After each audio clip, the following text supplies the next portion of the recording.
Here, I know how to get them. Why'd you get the House members in here, too? The appointed time having come and gone, let's ask our state senators and our state representatives to join us. Today's Senate Majority Policy Committee hearing is the second of our hearings this year designed to help us learn more about the conduct of the 2020 elections in Pennsylvania. Today's hearing was requested by Senator Doug Mastriano, who, in addition to serving the 264,000 residents of the 33rd District in Adams, Cumberland, Franklin, and York counties, also serves as the chair of the Senate's Intergovernmental Operations Committee. As Dr. Mastriano can attest, this subject is an excellent example not of the normal layer cake model of intergovernmental operations, but of the marble cake model. We have examples of local government, county government, state government, and federal government, all very much involved in the design and conduct of an election. And as we've seen, not always in a logical, rational, or understandable model. I have frequently reminded the students in the college classes which I have taught, as well as more recently our own governor, that senators and representatives and governors are not kings, we're not judges, we're not dictators. We are agents of public opinion, elected by the people for a fixed term as lawmakers to provide oversight on behalf of the public over our government agencies and, of course, as lawmakers. We're here today because we have all been receiving massive numbers of phone calls and emails and personal comments when we're out walking our dogs in our neighborhoods about the conduct of this election. My office has received a record number of contacts, over 25,000 phone calls and emails as of yesterday. We all know that Pennsylvania's Secretary of the Commonwealth changed the guidance to election officials the day before the November 3rd election, which added a completely new element of doubt to our process. Issues that should have been resolved by the legislature as recommended by Supreme Court Justice Max Baer were instead carried out by the Secretary without the approval of the Senate or the House. This committee held a similar event in January of 2020 on recent changes to our state's election laws. At that time, the Secretary of the Commonwealth assured us that this process would be carried out smoothly. The large number of complaints which we have received from our constituents tells us a very different story. That's why we're here today, again, as agents of public opinion. Senator Mastriano and his staff have assembled a number of witnesses who will share their experiences with us regarding the conduct of this year's election. We look forward to listening to that testimony. But before we turn there, I want to introduce my good friend, our caucus administrator, and as of December 1st, our incoming majority leader. Congratulations to Kim Ward. Thank you for joining us. Please, Kim, your statement. Thank you, Senator Argyle, and thank you, Senator Mastriano, for inviting me to participate in what I think is very, very important to the people of Pennsylvania. As Senator Argyle has said, we have been inundated with calls and emails and messages in our social media. People are not feeling good nor confident about the process and the results because of that process. The president and his team deserve, this is a president of the United States, not the president of your middle school board. So we need to make sure that they have the room that they need to explore every avenue. So when this is over, we know that the process, what worked in it, what didn't work in it, and what we need to do to fix it, and what we may need to do to address it. This has been very, very exhausting and hard on so many in Pennsylvania. And I look forward to listening to what the testifiers and Mr. Giuliani have to say to us today. So thank you very much again, and thank you. Thank you, Mr. Senator Mastriano. Thank you, Kim. Senator Mastriano, please. Thank you, Senator Argyle, and Senator Ward, thank you for being here and supporting this here, and welcome everybody to this most historic occasion and this most historic town. And what happened here in 1863, I think today we're going to see a turning of the tide, because we have not really heard the truth or the arguments made on the other side on what happened. And when we're dealing with a government and leadership in Harrisburg that wants to close their ears to what's happened during this election, and sadly many in the media that are complicit and want to write off what happened. So for me, on this battlefield and remembering what happened 157 years ago, especially 157 years ago last week, where Abraham Lincoln gave his most famous address, and I think his final sentence captures why we're here today. He said that this nation, under God, shall have a new birth of freedom, and that government of the people, by the people, for the people, shall not perish from the earth. And everything is at stake in what happened during this election cycle. Everything. The republic is at stake. This is no game for us. And for any veteran in this room here who wore the uniform, such as Brigadier General Scott Perry, thank you for being here, sir. Put their lives on the line here fighting for a country, and to see that there is a group in this state and country willing to throw away our valuable and precious freedoms here for power. You know, for me, there we go.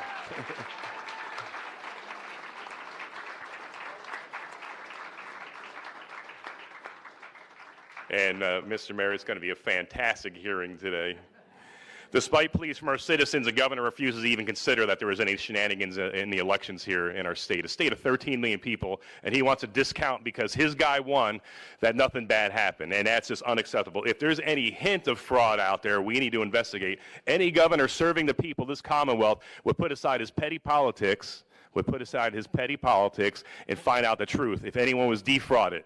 And at this point here, he's unwilling to do that. Let me point out some hard facts here. We are in Adams County, named after our second president, John Adams, who famously said, "Facts are stubborn things." Let me lay out several of these inconvenient truths, as Al Gore would have us think. There have been many allegations of voting law violations across the state, and the governor serving the people would have to move heaven and earth to ensure no one was defrauded, but yet he's not moved to action. And even his Secretary of State, of course, says that there was no shenanigans of great concern. And I'll remind everyone that I was a no vote on the confirmation of Kathleen Boockvar 4 times that I interacted with her. I asked her, why are elections in Afghanistan more secure than in Pennsylvania? And she sat there and blinked and couldn't give me a straight answer. That the elections are more safe and secure in a war-torn country devastated by conflict since 1979. What is going on here? The place where this all started in 1776, and we can't get an election right? You got to be kidding me here. And so as a result of her inaction, the governor's inaction, refusal to even look into any of the allegations, and to discount the very essential freedoms of our citizens, we are here today to try to find out what the heck happened in the election. You know, and likewise, our Attorney General, our senior law enforcement official here, you know, instead of being focused on making sure things are lined up in kosher, before one vote was counted in Pennsylvania, the day before the election declared Biden the winner. I mean, there's nothing to see here. Could you imagine if the shoe was on the other foot? Would the media be so gracious and merciful and kind if it was a Republican? Absolutely not. And so, Houston, we have a problem here. You know, one of the most troubling things in this whole endeavor here, and it's not just because of the COVID, it's just a lack of transparency and accountability. So we're here to start shedding light on the darkness. And then, of course, we have a Supreme Court that rewrote election law. You know, Act 77 has been painted as a villain. Okay, we could debate that. But the real problem is when the Pennsylvania Supreme Court decided they're going to write legislation and rewrite our law.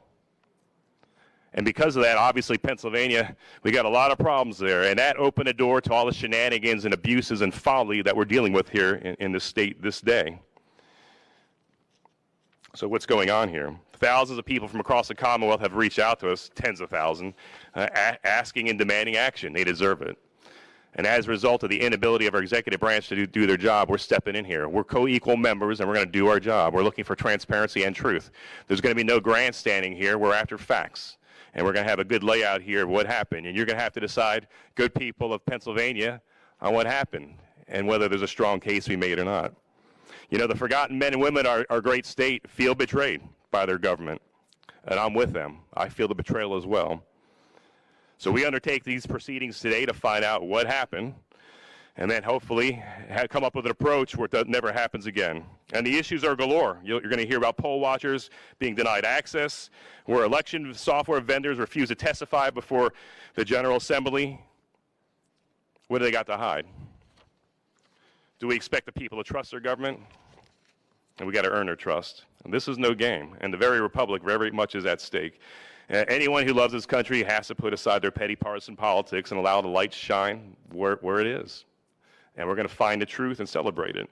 You know, as a soldier and now as an elected member of the state Senate, I'm not going to stand aside, and neither of the members around me are as well. We're going to fight the good fight for freedom and secure our republic.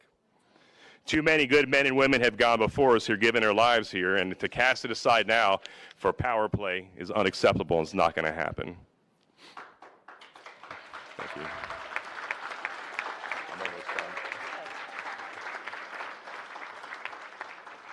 We do our great men and women in uniform and those who lay down their lives and gave the last full measure of devotion a great disservice if we stand aside and allow bureaucrats and corrupt politicians to steal their voice and maybe even steal an election. We'll find out.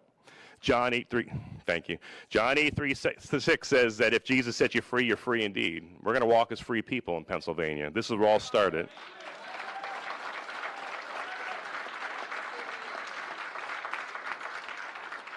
We choose this day to walk as free men and women in honor of the sacrifice not only of Jesus on Calvary, but also in honor of the sacrifice of brave men and women in uniform who fought for and secured our freedoms. We will be relentless in our pursuit of the transparency, of accountability, and truth. The time for dithering, politics, and games is over. The time for truth and justice is now. In conclusion, as Benjamin Franklin was leaving Constitutional Hall in 1787, he was approached by Mrs. Powell, and Mrs. Powell ran up to him. We surmise she knew him personally, and she said, "Well, Mr. Franklin, what do we have, a monarchy or a republic?" And he said, "A republic if you can keep it." This is our time to keep this republic. Thank you, and God bless you. Thank you. Thanks, Senator Mastriano.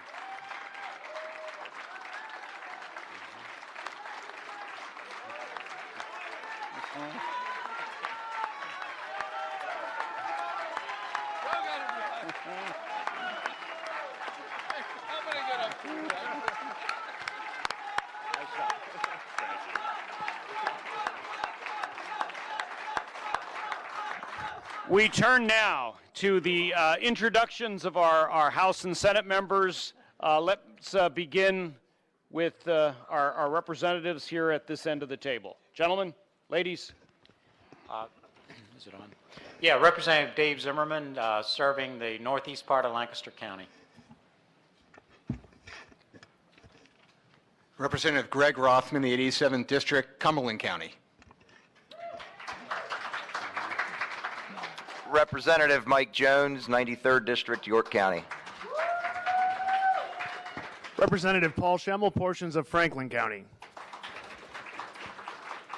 Representative Rob Kaufman, 89th District, Northern Franklin County. Representative Stephanie Borowitz from the 76th District. I'm honored to be here fighting for freedom, so thanks. Hi, Senator Judy Ward from Blair County, representing Blair, parts of Huntington, parts of Franklin County, part of Cumberland County, and all of Fulton County. Wow. You've already met Senator Kim Ward. I believe you know Senator Mastriano. There we go.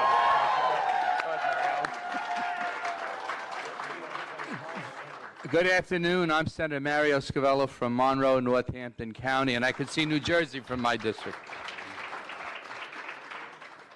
Senator Mike Regan from Cumberland and York County.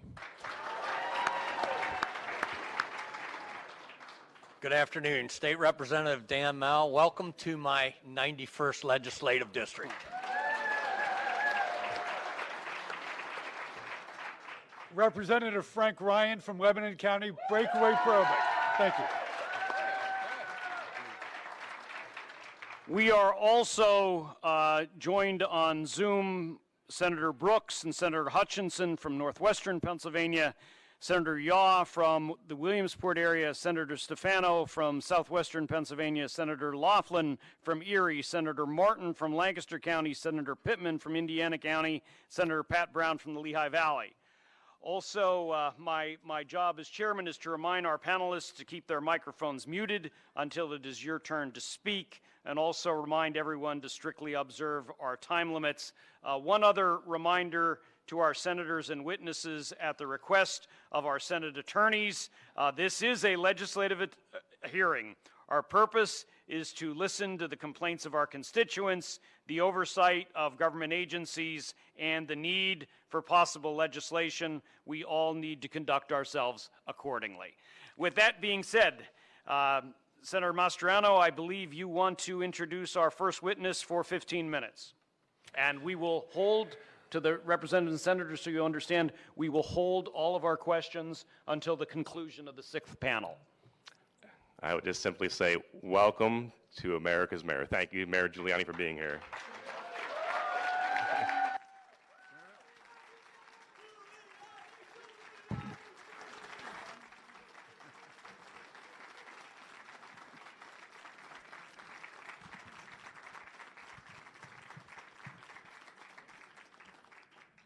Senators, representatives, Senator Mastriani, and all the distinguished members of the legislature of Pennsylvania, we are very, very honored and very appreciative that you are giving us an opportunity to be heard, which we've been denied almost uniformly by the media and by legislatures elsewhere.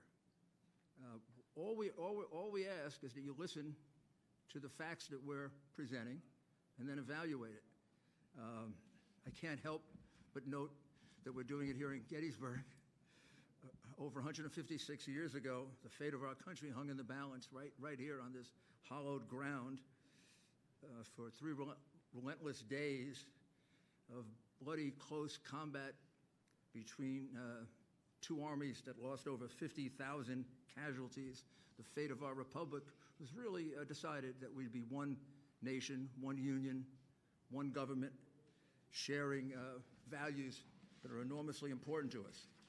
And I don't want to overstate it, but I do believe that those values are at stake, not only in this election, but in the way this election was conducted and in what we're going to do about it. Because if we allow elections in the future to be conducted the way this election was conducted, we will have lost our democracy, our representative democracy. During the course of this election, we've come pretty close to losing our right of free speech. There's been censorship that I've never seen before of an incredible nature by big tech, big networks, big companies.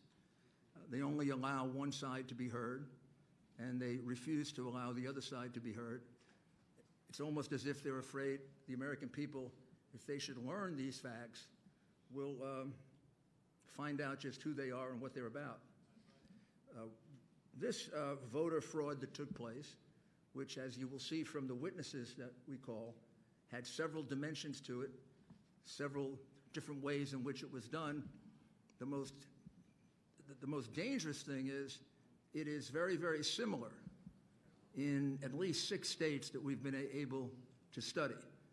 In other words, what we're going to describe to you with these witnesses happened in roughly the same way in Michigan, Wisconsin, Nevada, Arizona, and Georgia. Primary device were the mail-in ballots. You know there was a fierce debate over whether we should have mail-in ballots in the first place. Many scholars, many experts always felt that mail-in ballots were very dangerous because they're very easy to forge. It leads to more defrauding. We were warned by Justice Souter, among others. We were warned by President Jimmy Carter and former Secretary of State James Baker in a report that they did on how to make elections more secure. They warned us that the one thing to do is do not go to general mail-in voting, because every place it's been used, it's led to tremendous fraud. And that was reiterated, believe it or not, in an article in the New York Times in 2012, an article they have now forgotten they wrote, that explained the same thing. And I think what you're going to find as you study your mail-in ballot procedure here in the Commonwealth of Pennsylvania and then in the 6 other places, this was a terrible mistake. And it allowed the leadership of a party that had become pretty expert at voter fraud to really go wild. So the witnesses we present are going to first show you that in the case of Philadelphia and in the case of Allegheny County and one or two other counties, the mail-in ballots that were received were not inspected at all by any Republican. They were hidden from Republicans. In the case of Philadelphia and Allegheny County, I can't be absolutely certain, but I do believe the witnesses will show that a Republican never got to see a single ballot. Now, you know how important that is to determining whether it is a valid ballot or not. There's only one time you get to do that, and that's when you separate the envelope that possesses the verifying information from the ballot. The moment you separate them, you can no longer verify. You can't go back and recount. You can't go back and check paper ballot against the machine ballot because it's a private ballot. It's an anonymous ballot. We want to keep it that way. The only thing that identifies it is that outer envelope. At that moment, when they're separated, gone forever. That's the moment at which inspections have been allowed, time immemorial, in America, Pennsylvania, all of our other 49 states. Several of the witnesses here have been doing this for 20 or 30 years. They've never heard of a situation in which a mail-in ballot was just put in without allowing a Republican, a Democrat, even third-party members to take one look at it and object to it, for the very reason that it's too prone to fraud. Think about this. In your state, Republicans were uniformly not allowed, kept out, put in chutes like they were cows to keep them away from seeing these ballots. Never happened before. Not only that, the same thing was done in Michigan, the same thing was done in Wisconsin, and on and on and on. What's the chance that on the morning of November 3rd or 4th, when they started the count, that in each one of those places, the Democrat leadership of these highly controlled Democrat cities that have some history for corruption, and in the case of Philadelphia, a long history of voter fraud. I could show you the convictions. I don't think I have to. What are the odds that they're all going to wake up with the same idea? After years and years of always examining together absentee ballots, all of a sudden, in a year in which we have a couple million of them per state, we're not going to allow any Republicans to see them. The person in Philly figures that out, Pittsburgh, Detroit, Milwaukee, Las Vegas, Nevada? Or is it more likely that this was a common plan that maybe started with the whole idea of having mail ballots because it gives you a much wider range to cheat? When you had just a small number of absentee ballots, like 400,000, you have a certain range that you can cheat. When you have 250 or 2.5 million, you have a much bigger range to do that. So when you hear that testimony about not being allowed to see the ballot, you have to understand it's much more important than just that individual ballot. On election night, when I went to sleep, maybe when you did, President Trump was leading in your state by somewhere around 700 to 800,000 votes, depending on when you went to sleep. That's a huge number of votes. 65% of the vote had been cast. Under normal circumstances, like if this were a fair media, your state would have been called for Trump. I mean, Virginia was called with 10% of the vote. It turned out to be separated by 1%. I think we may have actually won Virginia, but that's another battle. Michigan, we were ahead by 300,000 votes. Wisconsin, more. Georgia, we were down to 90% and ahead. What are the odds that they all switched overnight? They just switched by the next day. I think you're going to see how that happened. And I think there are a couple of statistics that you have to really closely look at. I'll just mention them and then we'll move on to the witnesses. We have calculated, and the evidence will show, that there were 682,770 mail-in ballots that were entered into your votes in just Allegheny County and in Philadelphia that were not observed by any single Republican. Those ballots could have all been for Joe Biden. They could have all been for someone else. They could have had no identifying data. They could have been from the same person. There could have been multiples of them. There could have been no name on them. We have no idea if that's true. And it will be very hard now to kind of put them together. We could ask, and you could subpoena all of the outer envelopes. It'd be very interesting to take a look at the 682,770 outer envelopes. It'd be very interesting if they were kept. And it would be very interesting to see how many of them weren't filled out. But in any event, under the law of your state, which is set by you, those ballots are illegal. The judge, mistakenly in his opinion, said that we want to disenfranchise 6 million people. We don't want to disenfranchise anyone. We want to disqualify 682,000 votes so that 74 million people are not disenfranchised, because that's what happened by the cheating that went on here. I'll give you one other enormously puzzling statistic. You sent out in the state of Commonwealth of Pennsylvania 148 absentee or mail-in ballots. You received back 1.4 million approximately. However, in the count for president, you counted 2.5 million. I don't know what accounts for that 700,000 difference between the number of ballots you sent out and the number of ballots that ended up in the count. That number, 2,589,242, was on your government website until yesterday. And yesterday it was removed without explanation. I'm going to be very interested in hearing what the explanation is.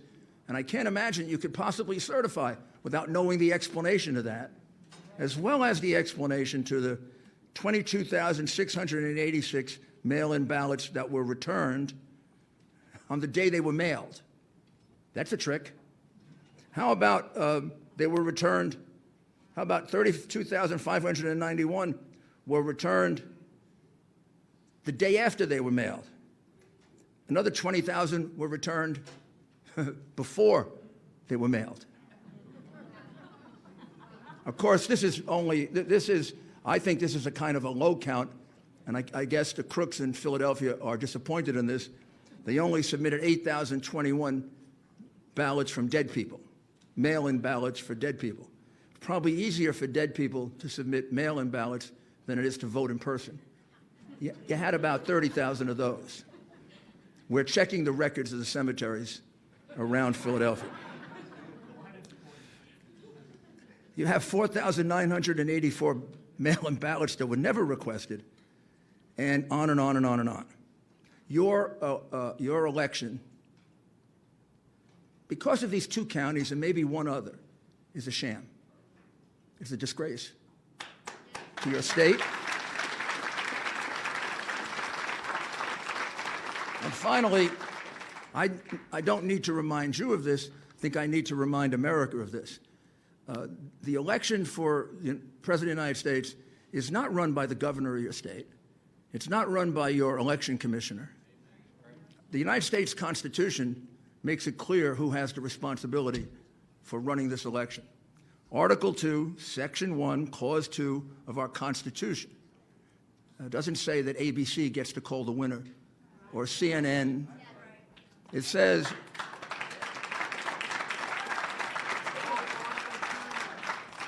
each state shall appoint in such manner as the legislature thereof may direct a number of electors.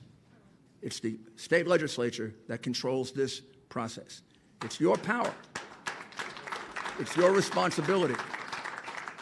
And I think you know, and you have to convince the rest of your members, Republican and Democrat, they owe that to the people of your state, and they owe that to the people of the United States.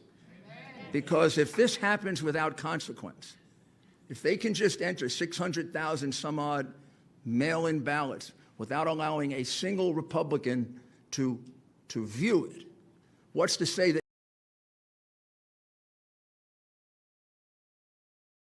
next time they won't do 1 million or 2 million I know crooks really well. You give them an inch and they take a mile, and you give them a mile and they take your whole country. So now we'll proceed with the witnesses.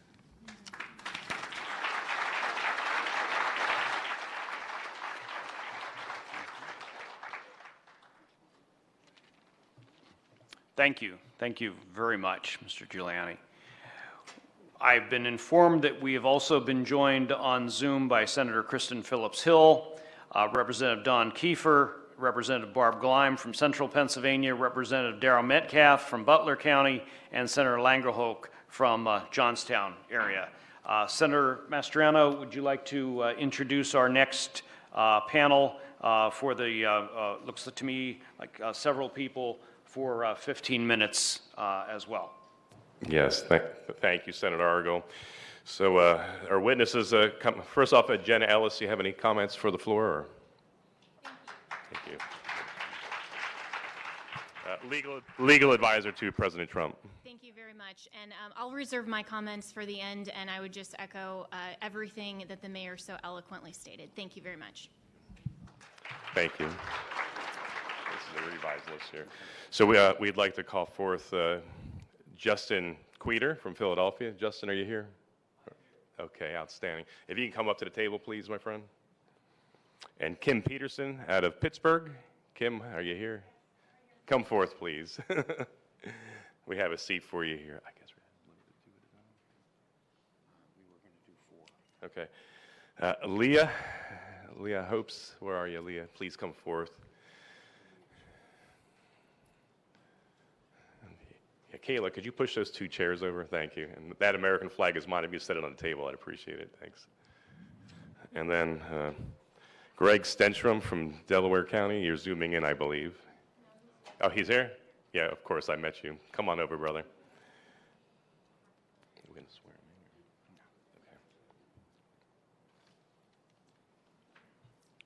in. Okay, if you can, among yourselves, please divide up the next 15 minutes, and again, we'll hold all questions until the end. Please begin. I'll start.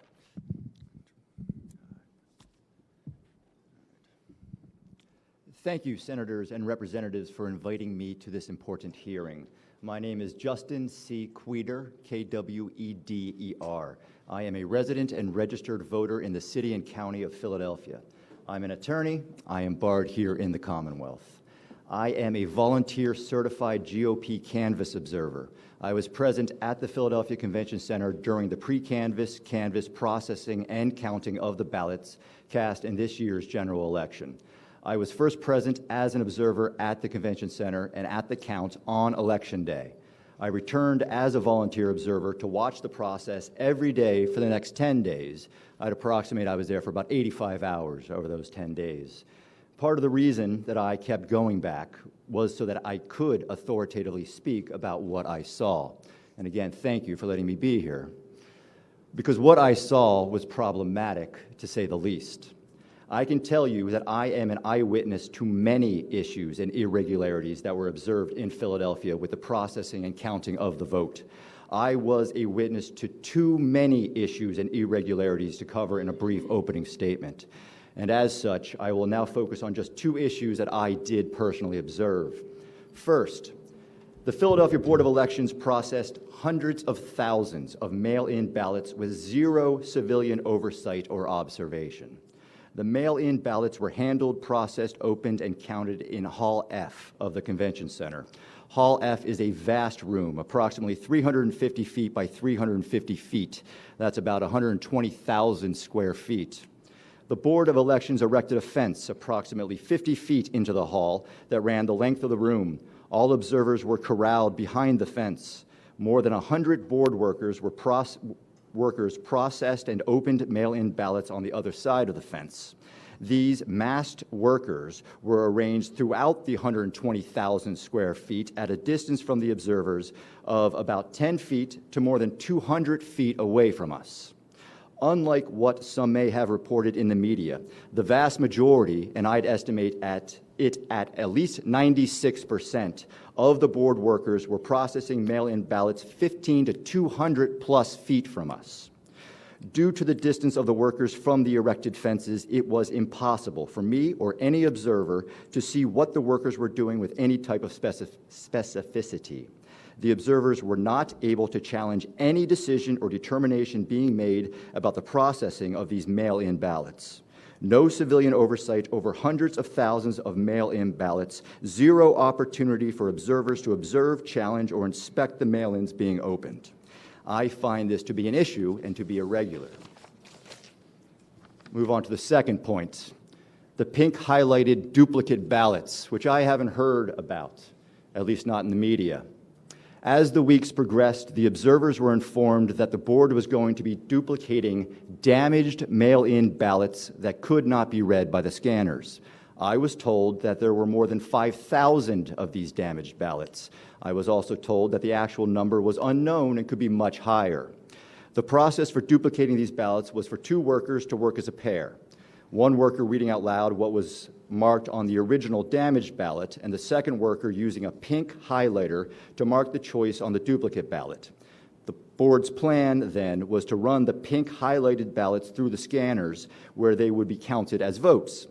The board workers did this pink highlighter duplication work over the course of a couple days until thousands of ballots were duplicated with these pink highlighters.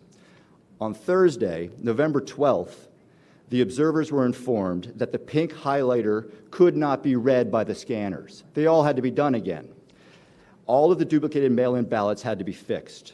And the Philadelphia Board of Elections' solution to this problem was to give the workers who were working alone, individually, stacks of hundreds of what amounted to blank mail-in ballots. And the workers, individually, were to fill in the correct highlighted ovals with dark pen. No observation. They were marking thousands of blank mail-in ballots. The workers did this double recreation work for hours before the observers realized what was going on, because we weren't told what was going on. Only when the observers confronted the deputy commissioner about this irregularity was a system set up where the workers would show the observers each double recreated mail-in ballot by flashing it at them for a second from a distance of 6 to 20 feet away, for as good as that was. Thousands of mail-in ballots were ultimately counted in this way. Again, I find this to be an issue and to be irregular. As Senator Mastriano recently said, elections are a fundamental principle of our democracy. Unfortunately, Pennsylvanians have lost faith in the electoral system, end quote. And let me add a quote that Philadelphia City Commissioner of Elections Al Schmidt just made when he said about these recent elections in Philadelphia that these were the most secure and transparent elections in Philadelphia's history, end quote. Now, I wasn't around for every election in Philadelphia's history, but I can tell you as an eyewitness, for 10 days, for more than 80 hours, what I saw was not a secure and transparent election. There are major concerns about the legitimacy of hundreds of thousands of ballots that were counted in Philadelphia.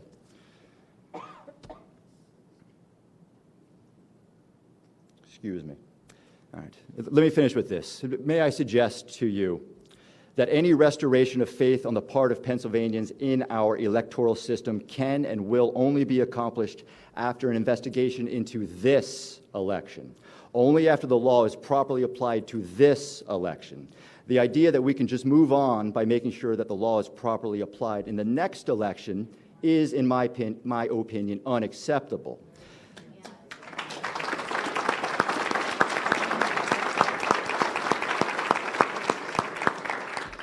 The issues, irregularities, and illegitimacy of what I saw leads me to conclude that the laws of the Commonwealth and of the United States were not being followed in Philadelphia when hundreds of thousands of ballots were counted in this year's general election. Action must be taken now to maintain our free and fair elections and to preserve and protect our elections' integrity. I look forward to answering any questions that you may have. Thank you.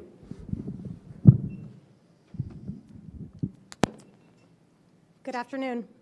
My name is Kim Peterson, and I appreciate that I'm here today. Thank you all for having me here today. I'm from Pittsburgh, Pennsylvania, and I am here to tell you what I witnessed as a canvasser where at the warehouse where they open the mail-in ballots and separate them from the envelopes as we had been discussing. As the afternoon of Election Day, I went to the down to the warehouse to be a canvasser, as a Republican representative, to be able to watch them open the mail-in ballots. And as the gentleman Justin just described, as I was led back to the area where we were able to view them opening the mail-in ballots, we were kept in a corral that was at least 15 to 20 feet from any of the representatives, and that was the closest people opening the ballots. There were people that were 50, 100 feet from us. The closest that was 20 feet about, and you could not see at all the envelope, the ballot itself, where they were stacking them, anything that was required that we were able to see. There were also monitors up around the area. The monitors were pathetic, to be honest. They were fuzzy, looked like they were using old technology as far as, we have the most clearest televisions created, in the world now, and these were, probably from the 60s. You're looking at all these multiple cameras, screenshots put together of people opening ballots, but you could not even see at all or witness anything if anything was any misdoing or anything going wrong. It was very discouraging on my part. I was very much looking forward to being a part of that day and representing myself and Pennsylvanians in a fair election, and I was, discouraged about it. I love this country, and I love Pennsylvania. I was not born and raised in Pennsylvania, but I have been here for 30 years, and it is very important to me that this election be fair, and thank you again for having me.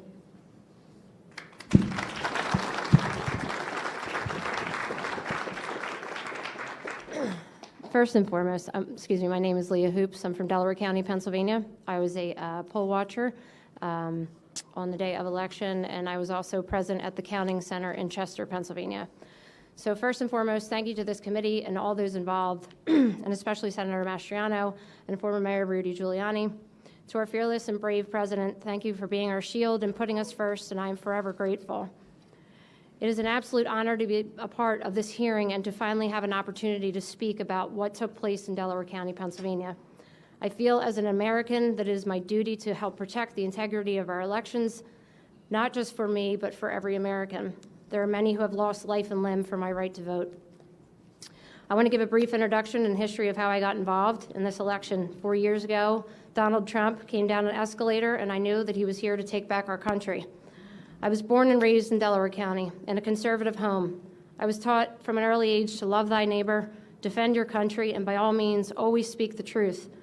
I took those values throughout my life and applied them in every avenue possible, which brings me up to the present. And about 18 months ago, I became a volunteer and assisted with a campaign for a magisterial judge. In that process, I was approached by my current chairman and became an appointed committeewoman for the Bethel Township Republican Party. In conjunction with my committee position, I also started volunteering for the Trump campaign, registering voters, and assisting with events. During this time, I started a watchdog group and reached out to the Thomas More Society. Now, associates, we've been focusing our efforts in election integrity. Our greatest efforts have been in following closely the newly elected and completely Democrat-run Delaware County Council and the Democrat Majority Election Board. This also includes any and all contractors, support staff, and any key players involved. What we found was actually concerning. Not only was private grant money used from the Center for Tech and Life owned by Google and Mark Zuckerberg, but pop-up voter sites were also approved. These pop-up voter sites were placed in heavily Democrat cities, including Chester and Upper Darby, Pennsylvania, in which case the grant money from the CTCL was used to pay for electioneering. It was literally a one-stop shop. Walk in, apply, get your ballot, submit, and you were out the door. But where this didn't take place was in heavily Republican and independent areas. Let's also make note that the voting machine warehouse supervisor is a Bernie Sanders delegate, who was also solely responsible for every scanner, machine, V-card, and all machines with absolutely zero experience in this area. The real story is the $2.1 million spent to move the counting center from the courthouse in Media, Pennsylvania, to the north and Chester County.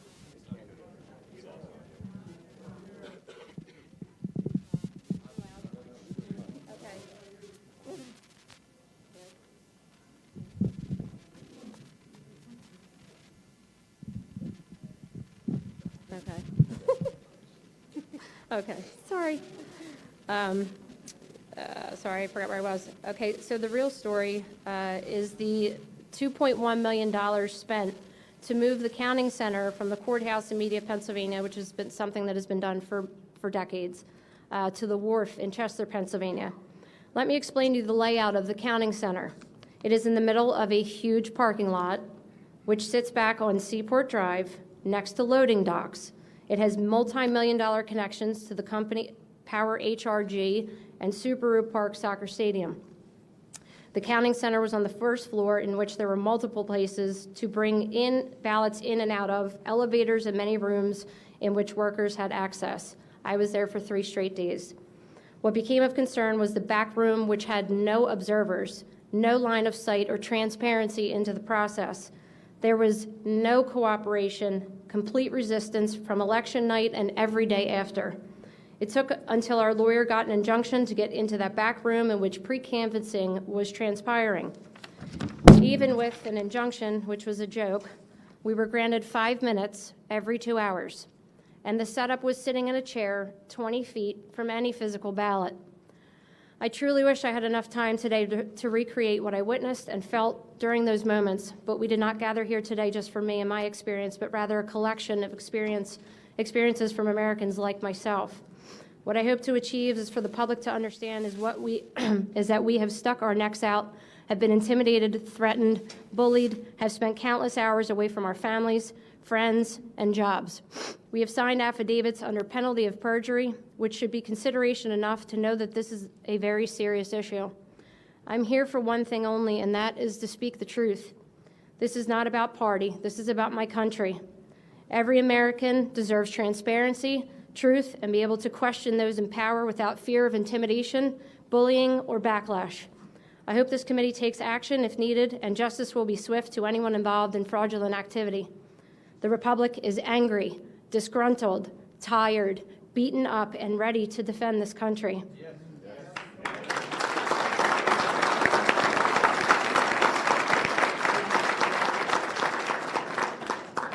Thank you. Without election integrity, we are just another banana republic. I thank you again for your time, efforts, and service, and it is an honor to be here and to be part of a historical moment. Thank you.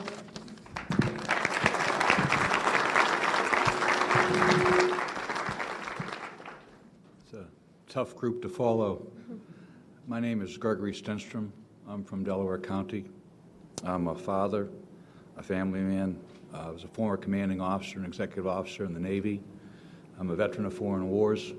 I'm a CEO of my own private company. I'm a data scientist. I'm a forensic computer scientist. I'm an expert in security and fraud. Leah had recruited me for this election, and I was glad. Thank you for that. Thank you. So for the first part of the day, I was a poll watcher in the city of Chester, and I was with just another former U.S. Marine officer, and the two of us were the only GOP poll watchers in the city of Chester, which is about 40,000 people.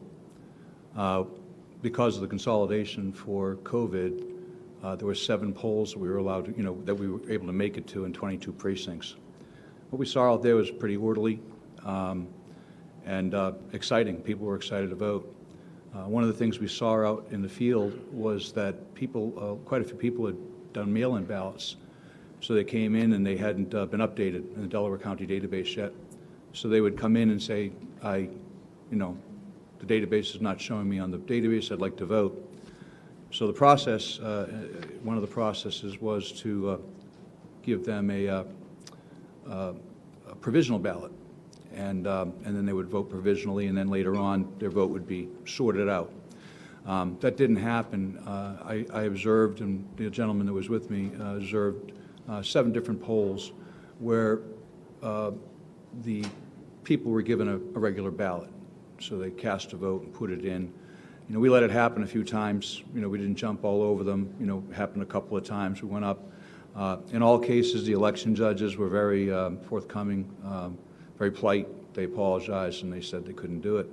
But that somewhat spurred me to go down to the counting center, which Leah described. It's on the Seaport Ave. It's a remote building, not much around it.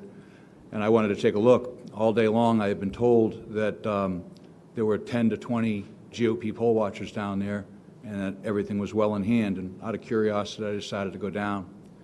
I arrived at 6 o'clock with 4 other gentlemen, again, former military and some good citizens from Delaware County.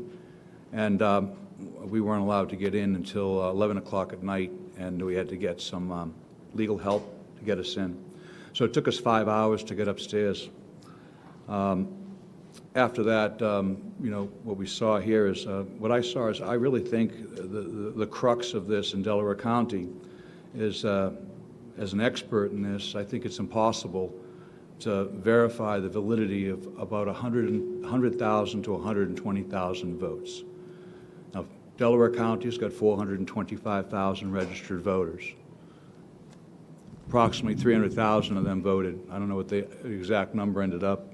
Mayor Giuliani nailed that number. But of that number, over 100,000 are in question in my mind. What I saw as a forensics expert was an election process that was forensically destructive in the manner it was conducted, with the envelopes being separated from the ballots and gone to the other side of the room. And the problem with that from being forensically destructive is that when you go to do a recount, okay, the machines did a pretty good job of recounting, so if I have 120,000 ballots, mail-in ballots at one side of the room and envelopes at the other side of the room, it's still going to come out 102,000 votes for Vice President Biden and 18,000 votes for President Trump. I don't care how many times you recount those votes, you know, the ballot's going to come out the same every time. So the notion of a recount in a forensically destructive process doesn't work very well.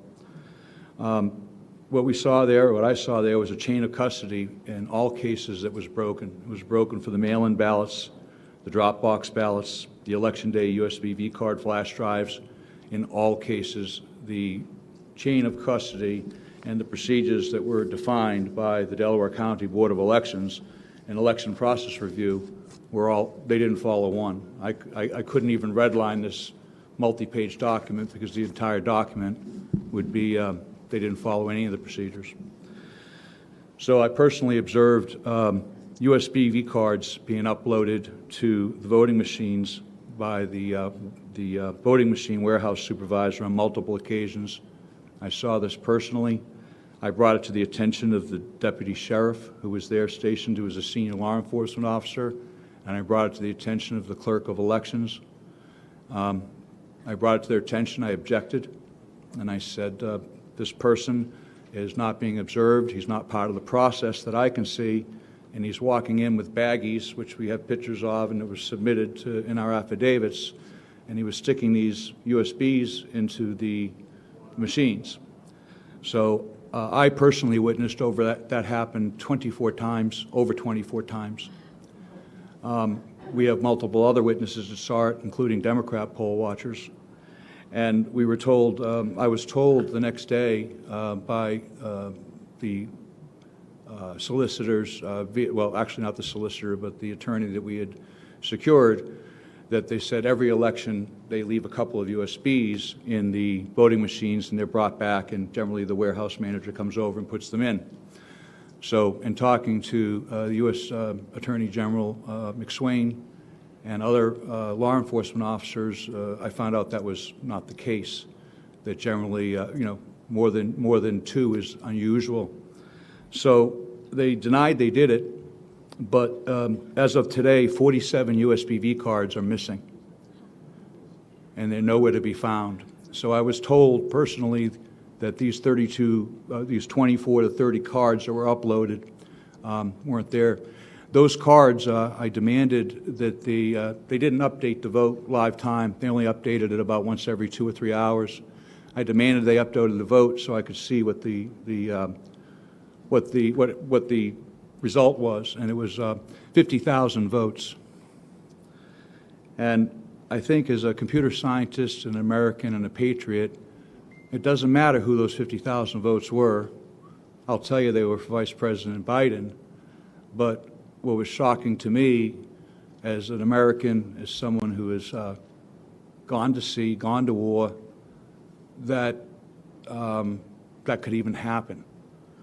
So several other things that came up was on Thursday, it took us 3 days for them to obey the court order that I secured with Leah's help and the help of the Thomas More Society, who we thank incredibly good patriots. They got us in there. They got the order for us to get in and watch it, look at the back offices, which were locked, for 5 minutes every 2 hours. I went in. I was the first one allowed to go in at 1:30 on Thursday, and then again at 3:30 for 5 minutes. The county solicitor had a stopwatch. On the first time, I was not allowed to touch anything. The second time, I did. What I observed in the locked room in the back office was 70,000 unopened mail-in ballots. They were in boxes of 500, stacked in neatly. The gentleman that came in with me was a Democrat poll watcher, is a forensic pathologist, a very detailed, very dedicated man, and he took meticulous notes as well. And I verified with him, are you seeing what I'm seeing? We both agreed as GOP poll watchers and a Democrat poll watcher that we had witnessed 60 to 70,000. We had a little bit of a disagreement there. The problem with that was by that time, the mail-in ballots had already been counted. So 120,000 mail-in ballots had already been counted, posted, and done. So my question is, where do the 70,000 ballots go? And nobody knows. We have a picture in here of a large number of boxes that I took that were filled with what appeared to be ballots, sitting by the Blue Crest machine. They were there for about 3 hours, and then they disappeared. I thought it notable when I watched it, the first when they were taking the ballots up and down. I said, I am an expert in fraud. I saw the ballots going up multiple elevators and racks, and I think a lot of well-meaning people and a lot of honest people were there doing that. They were trying to participate in the process, and I would say that 99% of the people there, the way the process was designed, I believe that people thought it was a non-fraudulent process. I heard that said many times. I was, I said, there's no fraud going on here. I said, well, I'm not, I didn't even bring that up. But I think people saw what they wanted to see, and they saw what was intended for them to see. I called it at one point Kabuki Theater. I said it was all designed for us to see it. It was entertaining. There were cameras on it. When we finally got into the back room where the votes were being ingested, as a data scientist, I want to see where the data is coming in. And I wanted to know the universe of the votes. Well, the universe of the votes was only supposed to be 120,000 mail-in ballots. We were told there were 6,000 ballots remaining. So I said, okay, we have a universe of 126,000 votes. And then when I get back there, the universe wasn't 126,000 votes. The universe was 200,000 votes. So that's a problem. I think the last thing I wanted, a couple of other things, is the Blue Crest sorter machine was only manned by one person. People ask me all the time, how do people commit crimes? I know there's a lot of theories here, and I always look for the simplest thing. People that sticking USB sticks in, putting ballots in. Very simple thing, only takes a couple of people.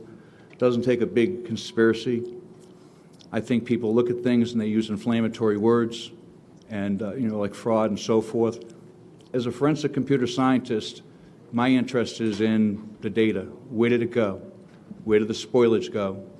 How did the data come in and go out of the system? So I think as a scientist, we need to look at that. We need to audit that. What was really upsetting to me, and the most upsetting, was I had spoke to multiple law enforcement agencies and literally begged multiple law enforcement agencies. I said, go in, and I said, in order to prove that nothing's happening, you can either exonerate yourselves in the process or refute what I'm saying, please. It's a very simple process. Just go get the forensic evidence from the computers. It's a simple process. You turn the computer off. It's non-destructive. It takes moments, maybe half an hour, 20 minutes to do it properly and collect the evidence. You open the computer up. You take a device called a bit blocker. You put it in the hard drive. It's done under the observation of law enforcement officers. They take a forensic image of the drive. put it all back together. It wouldn't have taken more than an hour to image all 5 machines. That was never done, despite my objections, and that was 3 weeks ago. Lastly, when they said, well, we've got all the forensic records and so forth. We just learned 2 days ago that virtually all chain of custody logs, records, yellow sheets, everything was gone. All forensic evidence, all custody sheets in Delaware County are gone. They had a signing party where they sat down, and poll workers were invited back to recreate those logs, and our understanding as of today was that they were unsuccessful in getting them all. So we have a situation where we have 100,000 ballots to 120,000 ballots, both mail-in and USB, they're in question. Now, there's no cure for this. There's no remedy for this. As a home charter, we could have a re-election in Delaware County for our own representatives within our own town, but there is no cure for that for the President of the United States. And I don't believe, as a citizen and an observer to this, that anybody could certify that vote in any good conscience. And if the Democrats that were part of this process, had done things, followed their own procedures, which they created almost unilaterally, we would be in a situation where they could exonerate themselves and they could say, Mr. Stenstrom, you've been misinformed. We have evidence here that refutes what you say. But that's not the case. They can't do that. So I say, if you can't certify that vote, and you can't certify 100,000 votes out of 300,000, then you can't certify Delaware County. And I'm done, and thank you for your time and patience.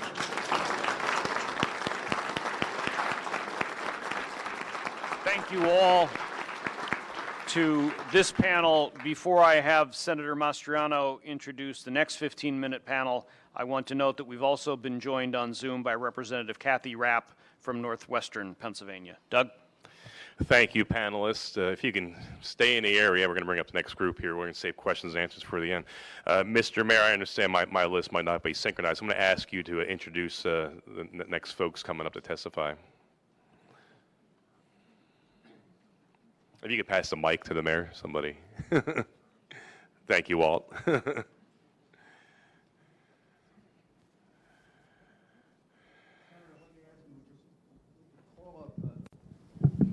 could call up four more witnesses like this, or we could now put on the statistical expert who could explain some of this, and then put on the additional witness. Either way you prefer.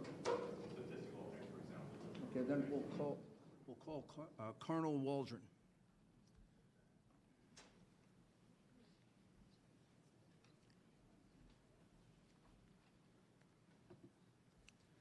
And if you don't mind, if I can interrupt and ask him a few questions, I can probably get it directed. It's good for me to do that because I don't understand it, so. I'm only kidding. Colonel, please introduce yourself. Good afternoon, Senator, Colonel, and gentlemen, ladies. My name is Phil Waldron. I'm a retired Army Colonel, 30 years. Spent the first half of my career just like Colonel Mastriano here as a cavalry officer conducting armed reconnaissance, counter-reconnaissance. Last half of my career spent in information warfare as a psychological operations officer and information operations officer, conducted computer network operations, electronic warfare, special electronic warfare, deception, counter-deception, and OPSEC, and a couple other specialties. Sir, sorry. You still got a Stetson in his purse. So I spent all of my time as an operations officer. My perspective looking at this this problem set is how to break in, how to break it, how to destroy it, how to manipulate it. And my team has been researching this specific issue since August, but we're working with another team that's been intently working on this problem set, the voting machine manipulation, for 2 years. since the Ted Cruz and Beto race in Texas in 2018 and the Kentucky governor's race, where there were significant anomalies observed. And I'd like to add that there are many, many more teams like ours, small teams that have joined in this fight, and they're throwing the flag left and right. So there's a lot of folks who are recognizing anomalies. The voting systems in the U.S. And in Pennsylvania were built to be manipulated. They've been used in elections around the world and stolen elections around the world in Venezuela, Italy, Argentina, Singapore, Bolivia as close as 2 weeks ago. The Philadelphia uses ES&S, Pittsburgh uses Dominion, other counties in Pennsylvania use Dominion and other systems. So what's the real deal? So all of these election systems have a common DNA. SGO Smartmatic sold Sequoia voting systems to Dominion in 2010, and then the Diebold company spun off Premier Election Systems to Dominion as a result of an antitrust suit.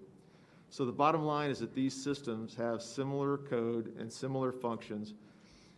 And just so you know, I know there have been statements to the contrary, but I personally debriefed the son of a Cuban intelligence officer who had firsthand knowledge of Hugo Chavez's family members who told him not to worry about the populist threat against Maduro's election in Venezuela, quote unquote, that it was guaranteed. Their father invested the money to build the SGO voting machine system. So I have no reason to doubt this gentleman. He's sworn an affidavit to this effect. But that's the root of the SGO voting machines. So these systems are not what you've been told. They are connected to the internet and servers outside of the U.S. They're connected from top to the bottom in the middle. There is no transparency, as our previous witnesses mentioned, as to how the voter information is processed, how and where it's stored. The voting record is able to be modified and or deleted by operators, administrators, and outside threats.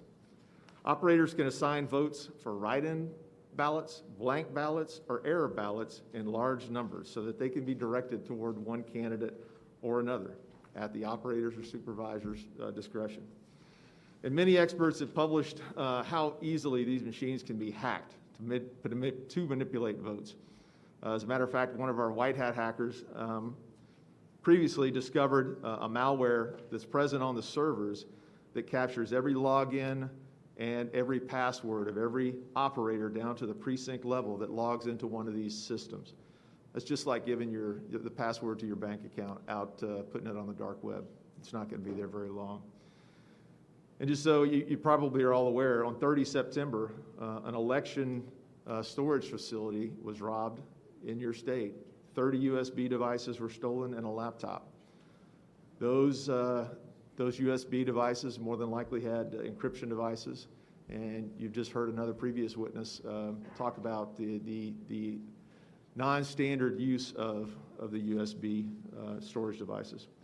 So these systems, in a nutshell, allow authorized and unauthorized users to cancel votes, shift votes, preload votes, vote blank ballots, all in real time and in large numbers. They're connected from the top to the bottom. So one bad actor or a team of bad actors can have equally negative inputs. It's been described by another person in another state that we're working with, just like the lotto. Whoever organizes the lotto is always going to win. It's controlling the numbers and it's controlling the margins. Our experts and other academics believe that up to 1.2 million Pennsylvania votes could have been altered or fraudulent. This is what we discovered in the last 22 days.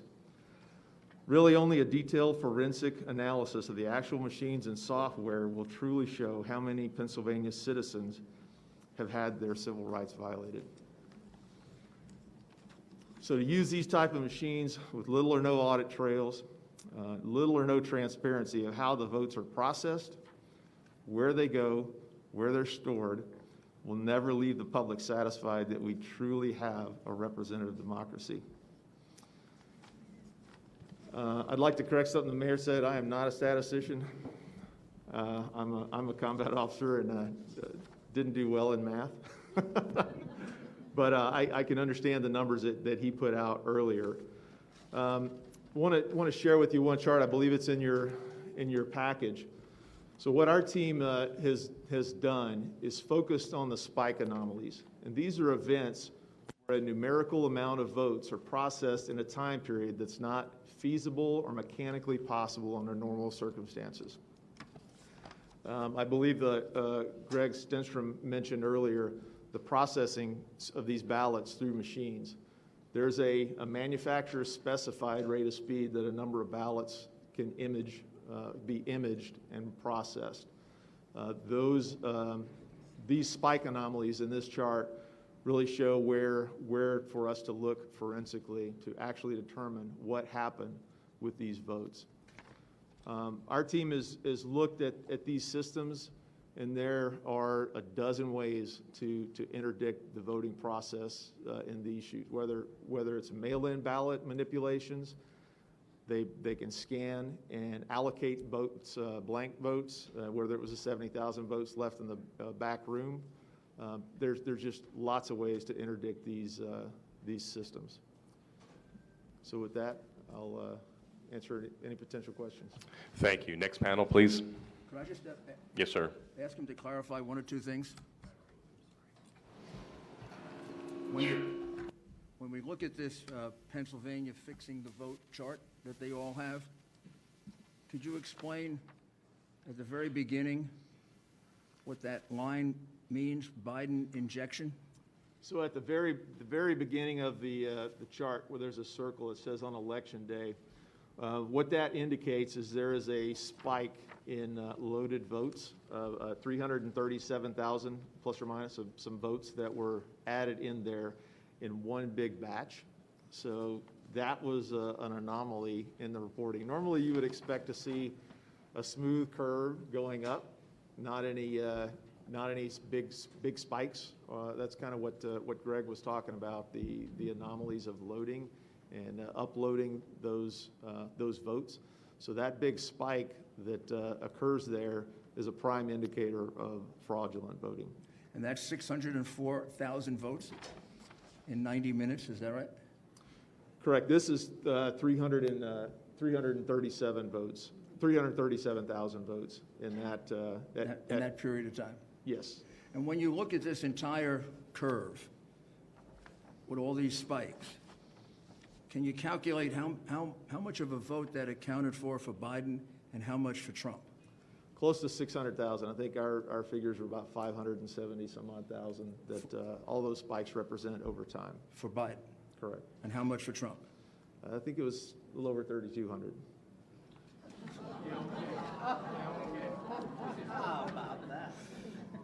Now, just to go back to your original document, this one pager that they all have. Mail-in ballots counted without being observed. Those are the ballots we were talking about that were not observed in Allegheny County and in Philadelphia. Correct. Is that right? 682,770. Now, this is the part that is a mystery. Mailed ballots sent out, 1,823,148. But when you go to the final count of the vote, there are 2,589,242 mail-in ballots. What happened? How do you account for the 700,000 mail-in ballots that appeared from nowhere? So our cyber team uses white hat hacking techniques. They gather a lot of publicly available information, and that information was from the Secretary of State's website. That website has been updated as late as 11/16 this morning with provisional and mail-in ballots, so those numbers are still changing. They changed last night, so it's a continual target. This is 22 days after the election. That number, the 2.5 million number is no longer on the website. Just been taken off? It's not there anymore. Is there any explanation for why it's been taken off? There was no annotations. But has there been a change made in the 2,589,242 mail-in votes that have been counted in the total vote? I'd have to check the Secretary of State's website as of. And could you also after check and see, 11/16. is there any change in the 1,823,148 ballots that were sent out? The mailed-out ballots number seems to be holding steady. And was there any other method of producing ballots other than sending them out? Not that we're aware of, unless as previous witnesses have testified that the potential for multiple ballot counts. So ballots could have been And have you ever counted gotten a twice. chance to examine any of these ballots? No, that would be part of the forensic process. One suggestion, whoever does the analysis is using paper and ink analysis with a micro photo spectrometer that would analyze the ink on those ballots to see if they were mass produced. So in addition to the 682,770 ballots that were entered without a single inspection of any kind, there also appear to be something like 700,000 ballots, mail-in ballots, that were never sent out, that were counted. There are noted discrepancies in the That's a Secretary of State's pretty big report. discrepancy. Yes, sir. And that's been there. Thank you. We do have to press on to the next panel since we have a lot of questions pending here. Mr. Mayor, could you introduce the next panelist? So now we have Jane Winters, Gary Feldman, who's going to be on a Zoom. Is he here? Well, then have him come up. Yeah, please come up as you're called. I believe Charles Nudo, N-U-D-O, and David Shestakis.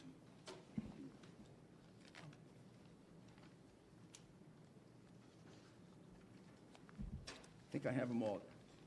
Mr. Chairman.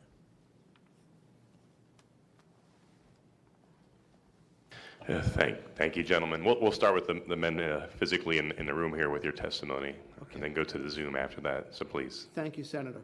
My name is Gary Feldman. I am a resident and voter of Philadelphia City and County. I'm registered as a Republican. I have been involved with Philadelphia Republican politics for over 20 years now. I've had watcher certificates, and on this past November 3rd, 2020, I was issued a watcher certificate to be the watcher for President Donald Trump. This is the watcher certificate that I was given, and it is issued for President Donald Trump to me. These watcher certificates, I'm not sure the exact year, I'm going to say about 2002 or 2003, are now for county-wide. So everywhere in the county, the watcher certificate is good for. So Philadelphia is city and county, so this watcher certificate, which reads, this certificate authorized the individual to watch in any ward or division in Philadelphia. And that's what the top line. If you want to see the watcher certificate, I'll gladly bring it up. So anyway, I was in my vehicle as kind of like volunteering for the president with an attorney, and he was monitoring any kind of problems that could happen in Philadelphia. His name was Will Chamberlain, and he was pretty good on Twitter and other social media stuff. So we got a word that they were not letting Republican watchers in the polling places in South Philly. So we went to a place which happened to be a funeral parlor where they were doing the election, and I walked in with the watcher certificate in both hands to make sure that they wouldn't snag it out of my hand. They immediately wanted me to identify myself. One of the problems that happens is the Republican watcher certificates are this gold-orange color, where the Democrats are like a light blue. I've never really seen one, but I heard they're light blue. So they know right away that we're Republicans coming in there to watch. So two two poll workers, I don't know who they were wearing masks and everything. I produced a certificate, and she starts saying it's not good here. And I'm like, it is. And I said, please read the top line. The gentleman that was with her said, would you like to go outside and talk about this? You know, I was not looking for a confrontation. And the other thing is, too, is I did have my bandana on. They had their face shield, but they weren't practicing social distancing. They were right on top of me. So we did step outside because he wanted to step outside. Will Chamberlain is not a Philadelphia resident, so he's not issued a Philadelphia washer certificate. And he proceeded to take a video of me having a confrontation on the street with these two, I don't know who they were. I don't know if they were poll workers. You know, they never identified who they were. The video, which was released to the public, was a little over 30 seconds on Twitter, and it already has 3.8 million hits on Will's Twitter page. There is a complete video, and it's on my phone, and I know I made it available to the senators. It's over a minute about what happened on the street. I tried to explain this watcher certificate is for the city of Philadelphia. You're in the city of Philadelphia, and you have to let me observe. I'm the eyes and ears of the President of the United States, and they wouldn't allow that.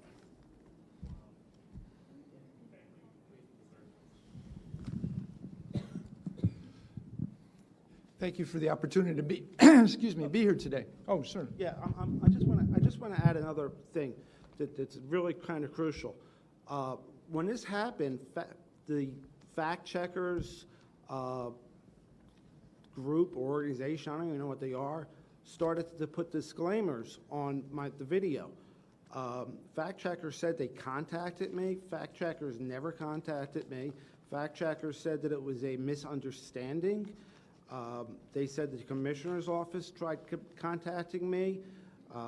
They used the name Kevin Feely from the commissioner's office. I don't know who Kevin Feely is. Nobody from fact checkers called me. I don't even know if they have my phone number. And the commissioner's office did nothing to follow up on any of this. I did see Commissioner Al Schmidt when we were doing the canvassing, but we didn't mention anything about what happened that day.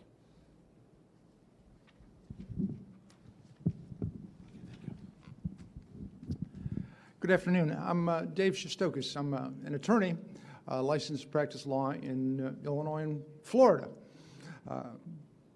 Some time ago, I was a Cook County Assistant State's Attorney prosecutor, and during that time, I actually did election law enforcement during the course of that time, including seeing to it that people had appropriate access, precinct openings and closings, that machines were zeroed out. Since that time, I've either been a candidate or a campaign in over 10 other individual elections. And in 2016, I actually worked as a volunteer for the Trump-Rubio campaign in Broward County, Florida. Discovered them opening mail-in ballots in a locked room. Before that was all said and done, we actually had a Broward County judge monitoring everybody's access. He was actually on site monitoring everybody's access to see to it that that could happen, see to it that everybody would have appropriate access. Currently, I am lead counsel in conjunction with Judicial Watch in a suit called Illinois Conservative Union versus the Illinois State Board of Elections for violations of the board in terms of the National Voter Registration Act. Given that kind of background to give you some idea of where I'm coming from on this subject. On October 24th this year, I came to Pittsburgh as a volunteer with Lawyers for Trump, and I was asked to organize folks to do monitoring of the pre-canvass activities during the course of the next week. About myself with some other volunteers made over 500 phone calls. We recruited 50 individuals that were willing to come and canvass or come and monitor the pre-canvass, and along with 25 other out-of-state lawyer volunteers. We had organized all this because, of course, we had 19 in Allegheny County. There were 19 Republicans on the ballot, and so we were able to have credentials through the RCAC for 19 watchers at any given moment. So we had to organize them. So we organized everybody during the course of time, and they had given us credentials in advance. And then 2 days before the election, the Friday before the election, we got a call from the Electoral Board and said, oh, by the way, you need to submit everybody's credentials in advance, and you need to have everybody's signatures on the credentials that you sign in advance. And, of course, we'd already had put together a team of 70, and we'd allocated them 4 hours a time in 4-hour shifts to be able to monitor through the course of the whole period of time. And then over the next 3 days, we scrambled like heck to try and get signatures from the various volunteers and other council that were assisting us. Needless to say, we lost about 20, 25 folks that we were unable to get the credentials to in advance and get the signatures back and forth and all the things necessary to do that. So I wanted to mention that you're hearing about global, huge global issues, but it goes down to the petty as well. It goes down to the petty as well in terms of interfering with his access and interfering with changing rules. I know Secretary Bookvar changed some huge rules, but the local boards, day in and day out, were changing rules as well to make the monitoring process next to impossible.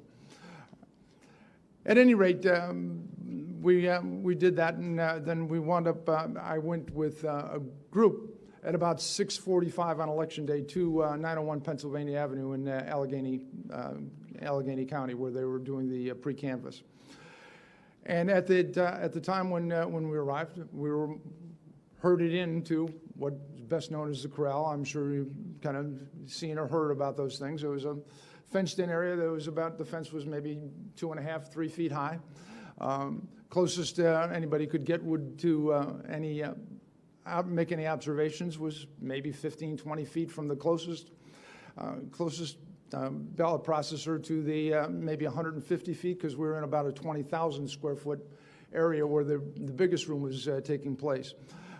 Biggest activity was taking place. But I would mention that the mail-in ballots were coming into that room already sliced open at the top. We have no idea when or where the slicing took place, where the opening took place, or what was in fact inside those ballots, inside those mail-in envelopes. At that point in time, folks were then separating the mail-in ballot from the secrecy envelope. You could see that that's exactly what they're doing. They put one on the side and one on the other side, and then they take them and put them someplace, and I have no idea. And then the secrecy envelopes would go to another slicing machine, and that'd be sliced open. And at that point, then the ballots would come back, and they'd be divided from the secrecy envelopes. We had really no concept of what was going on. In the room next door, there was a smaller room around the corner that you had to leave the 20,000 square foot room. There was one about 7,500 square feet, and in that room there was a machine, and the machine would be apparently sorting things by the barcodes. And then eventually, somehow or other, people would come in with big armloads of ballots from the other room. Apparently with no provenance, no explanation of where they came from. And here's an interesting thing that you guys might consider when you're doing this in the future. One of the biggest bottlenecks would take place at this point in time, because all these ballots came in folded, tri-folded, right? And all the ballots had to be flattened. And so they would take the ballots and put them under big stacks of reams and reams of paper to flatten them out, and then there'd be workers kneading the ballots to try and make them so that they could go through the machines. And when everybody's saying, well, you haven't counted anything for X number of hours, and they said, well, we're trying to flatten the ballots. It was absurd and obscene. So at any rate, that was and when everybody was waiting, that's what was going on. They're flattening the ballots for most part. And then there was about 6 machines where they were feeding the ballots. And while they had 6 machines feeding the ballots, as they would go in, 2 or 3 would kick out to a different tray than the other tray. And workers sometimes would take the ones that weren't kicked out and put them in a stack, and then sometimes you'd run all of them through again, and sometimes run 2 or 3. We never had any idea if they were zeroing out a machine, what they were doing. I asked the solicitor, the county solicitor who was there. I said, "What's going on?" He told me that this was a Pitney Bowes representative working there that had been sworn in as a county representative, and that sometimes the ballot machine doesn't count those things, and then so he runs them through and zip. But there was absolutely no provenance to what was going on in the counting machines. I have no idea, because of course they would just take stacks of ballots that had been sitting under reams of paper trying to be flattened and then run them through the machine. So we have no idea about that. And so at one point I asked the county solicitor, I said, "Can you describe for me the journey of a ballot from the time it hits the door to the time that it's counted? Where does it go? What's the process, et cetera?" I had a short answer: no. I then asked him, I said, "Can you give me any written protocol about what is supposed to happen? It hits the door, then it goes to a machine theoretically sorted by barcodes, from what I understood from someone else, so that if there's a challenge in advance of the election, they know where to look, because of course at 5 p.m. on the Friday before elections, you can challenge things for people having died and a few other reasons." And but then I asked, I said, "Is there any written protocol for that?" And he said, "No, we have no written protocol for what we're conducting, what we're doing here." So he answered, he's supposed to be the one giving legal advice to people on how to legally handle ballots. And he tells me that he doesn't know how they're handled, and he tells me that there is no written protocol on how they are supposed to be handled. So I might suggest that there was just literally no way to change. I mean, there was no way to challenge. There was no way to look at those ballots. And I would say, in my experience, electoral experience, one of the things that legitimizes elections is the ability of not a disinterested third party to review what the process is, but actually an adversarial third party to review what the process is. And this was completely and utterly absent. I had about 25 other affidavits from other folks that had joined me during the time that had been part of this that describe essentially the same thing over there in Allegheny County. Most of whom were attorneys and had been versed on the comings and goings of the Pennsylvania Supreme Court, which I might suggest ultimately the last decision in Ray canvassing, when the Pennsylvania Supreme Court ultimately said that it doesn't matter how far you're away from the ballots because you don't have the right to challenge anything anyway. I read the opinion and I said to myself, the Pennsylvania Supreme Court just called off elections in the state of Pennsylvania. And I would suggest that the remedy for what the Pennsylvania Supreme Court does lies with the distinguished legislators that are before me.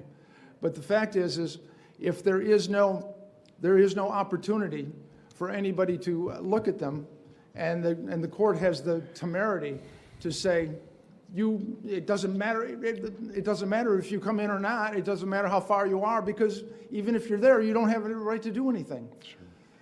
If you could summarize, sir, we are running out of Yes, time. I'm sorry. I apologize for being an attorney.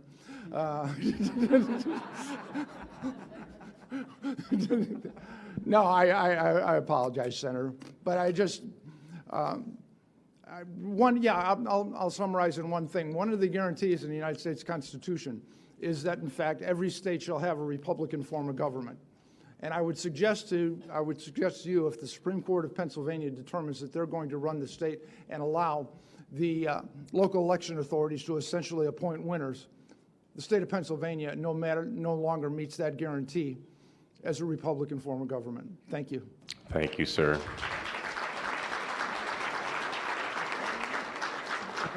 If we could go to our two witnesses on Zoom now, if you can come forth.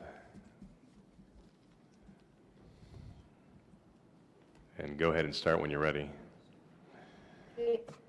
Hi, my name is Elizabeth Priate-Havey. I am an attorney and a resident of Montgomery County and the chair of the Montgomery County Republican Committee. Thank you, Senators and Mayor Giuliani, for providing me the opportunity to speak. After the primary, our committee prepared and provided to the PA legislative leaders and members of the Montgomery County staff in charge of the election a 30-page report of the mail-in ballot and election day problems and irregularities we experienced in Montgomery County. We made detailed recommendations for changes with the hope that the general election would be smoother. Unfortunately, that was not the case. There are a number of issues that evidence a total lack of transparency regarding the handling of the general election in Montgomery County. First, the Montgomery County Republican Committee was not provided meaningful view of the mail-in ballots at any time despite our requests. Second, we were not provided with regular detailed information about the mail-in ballots over the course of the election despite our requests.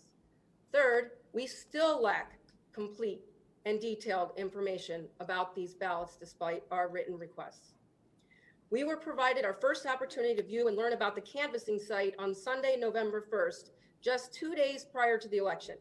At that visit, the chief operating officer of the county showed us the room where the canvass was to take place.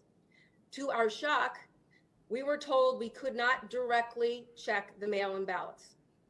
After some significant pushback by me, the county agreed to allow 2 watchers inside the room, but they were never able to see the ballots up close. Again, there was no meaningful observation of the ballots and absolutely no check of the ballots by anyone other than the county staff, which is all run by the Democrats, as to whether or not these ballots met election code criteria.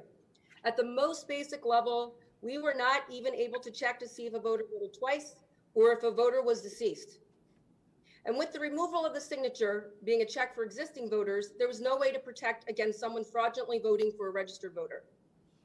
In addition to having no meaningful observation or review of over 200,000 mail-in ballots, we were not provided with the change in rules by the county to allow the curing of mail-in ballots in a timely manner.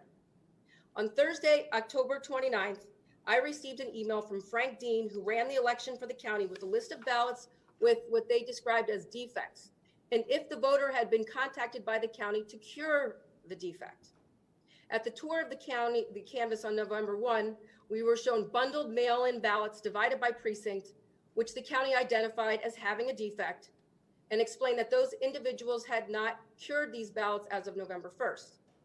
The county did not provide the Montgomery County Republican Committee with an opportunity to have an authorized representative present in what was effectively the pre-canvass, a legal term, pre-canvass of the ballots, when it reviewed and contacted voters about their defective mail-in ballots. After immediate investigation, it was clear that other counties across Pennsylvania were not allowing this illegal pre-canvassing to take place. In particular, our neighboring county, Berks County, a county that the president won by over 8%, interpreted the law as written and did not contact voters to cure ballots weeks prior to the election, as Montgomery County did. A portion of Berks County and most of Montgomery County share one congressional seat. So voters were not treated equally in these 2 counties in the same district. Since the election, we have received many calls and emails from Republicans with questions about whether their mail-in ballot was counted, expressing concerns that they didn't request a mail-in ballot but received one anyway, that they were made to vote provisional when they shouldn't have, that they have great concerns about the efficacy of this election. There is a real disenfranchisement of voters across Montgomery County. Many people feel their vote did not count. Because we lack the information we need to tell them otherwise, and because we were not able to have any meaningful check on mail-in ballots, we cannot provide these concerned voters with the assurance they need that the process was fair and that the election was honest. In addition to the lack of transparency we experienced in Montgomery County, the Kathy Barnett for Congress campaign found, with just the minimal information that we've been able to obtain, that at least 188 deceased people in Montgomery County voted in 2020. They also found concerning anomalies in the results. For example, more people voted in the small town of Norristown for the very first time than the voters who vote regularly. This occurrence is far outside the norm of what we have seen in past elections. These numbers must be reviewed and analyzed. In fact, a full review of the mail-in ballots across the state must be done. In order for this country to have trust in the electoral process, elections must be viewed as open and transparent. Both the Democrats and the Republicans should be provided with the same information throughout the process, and there should be meaningful opportunity to observe and object, not last-minute disclosures and rule changes. This legislature must reform the election law to provide for such transparency all along the mail-in ballot process from start to finish. And people need to feel confident that the same rules apply to each and every voter in every town and in every county in this state. Thank you.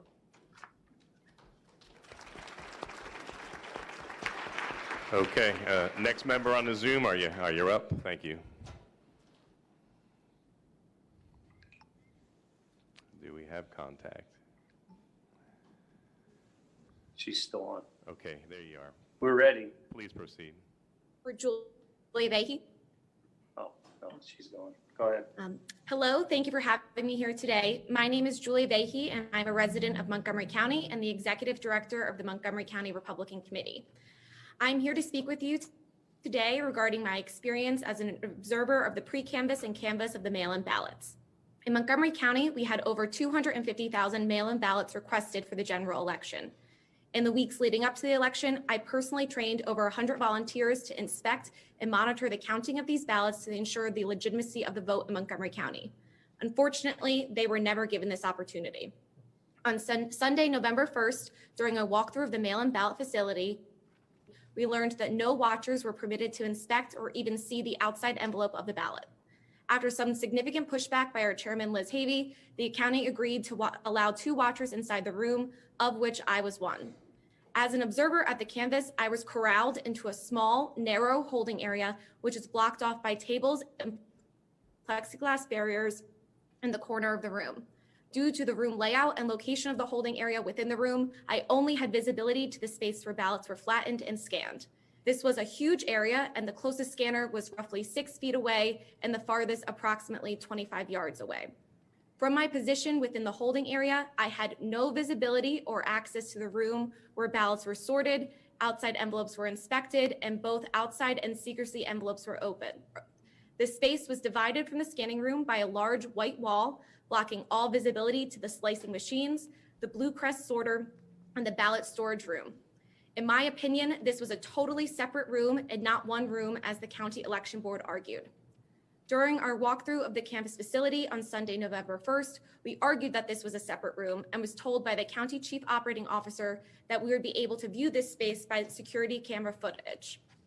The footage from these cameras was streamed to televisions in a conference room on the other end of the building, which was approximately a 4-minute walk away from where the ballot canvass room was. The system was not set up on our walkthrough day, and it was not until I arrived back at the facility at 7 a.m. on election day that I could see the footage was extremely poor quality, and you could only see pixelated images of workers moving around the room and had no meaningful visibility of the ballots. Over the last 10 months in my role, I have spoken to thousands of voters firsthand who have lost faith in the election processes and procedures in Montgomery County and across Pennsylvania as a whole. Today, I still lack the information needed to properly inform voters that their vote was in fact counted. I thank you for holding these hearings today and hope that the appropriate legislative changes are made to restore confidence in our elections. Thank you. Thank you.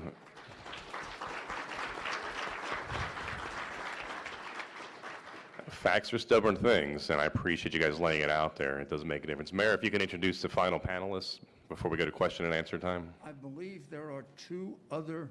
2 more on Zoom? Zoom. Okay, please come forth, friends on Zoom, when you're ready. Here we are. We're here, but we can't see ourselves. Can you hear us? We hear you loud and clear. Please begin. Okay, my name's Charles Nudo. I live in Drums, Pennsylvania. Can you hear me? Yes. Can you see me on the screen? You're not on the screen. No, but please continue. Okay. Go ahead. My mother, no, we got somebody else.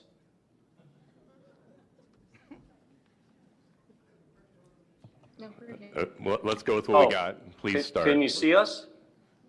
We see two Yes. ladies. Go Can you ahead. see us? Yes, we have the two ladies Go on the ahead, screen. Barb. Barbara Slicka. My name is Barbara Slicka. I went to the voting polls on November the 3rd to vote in person.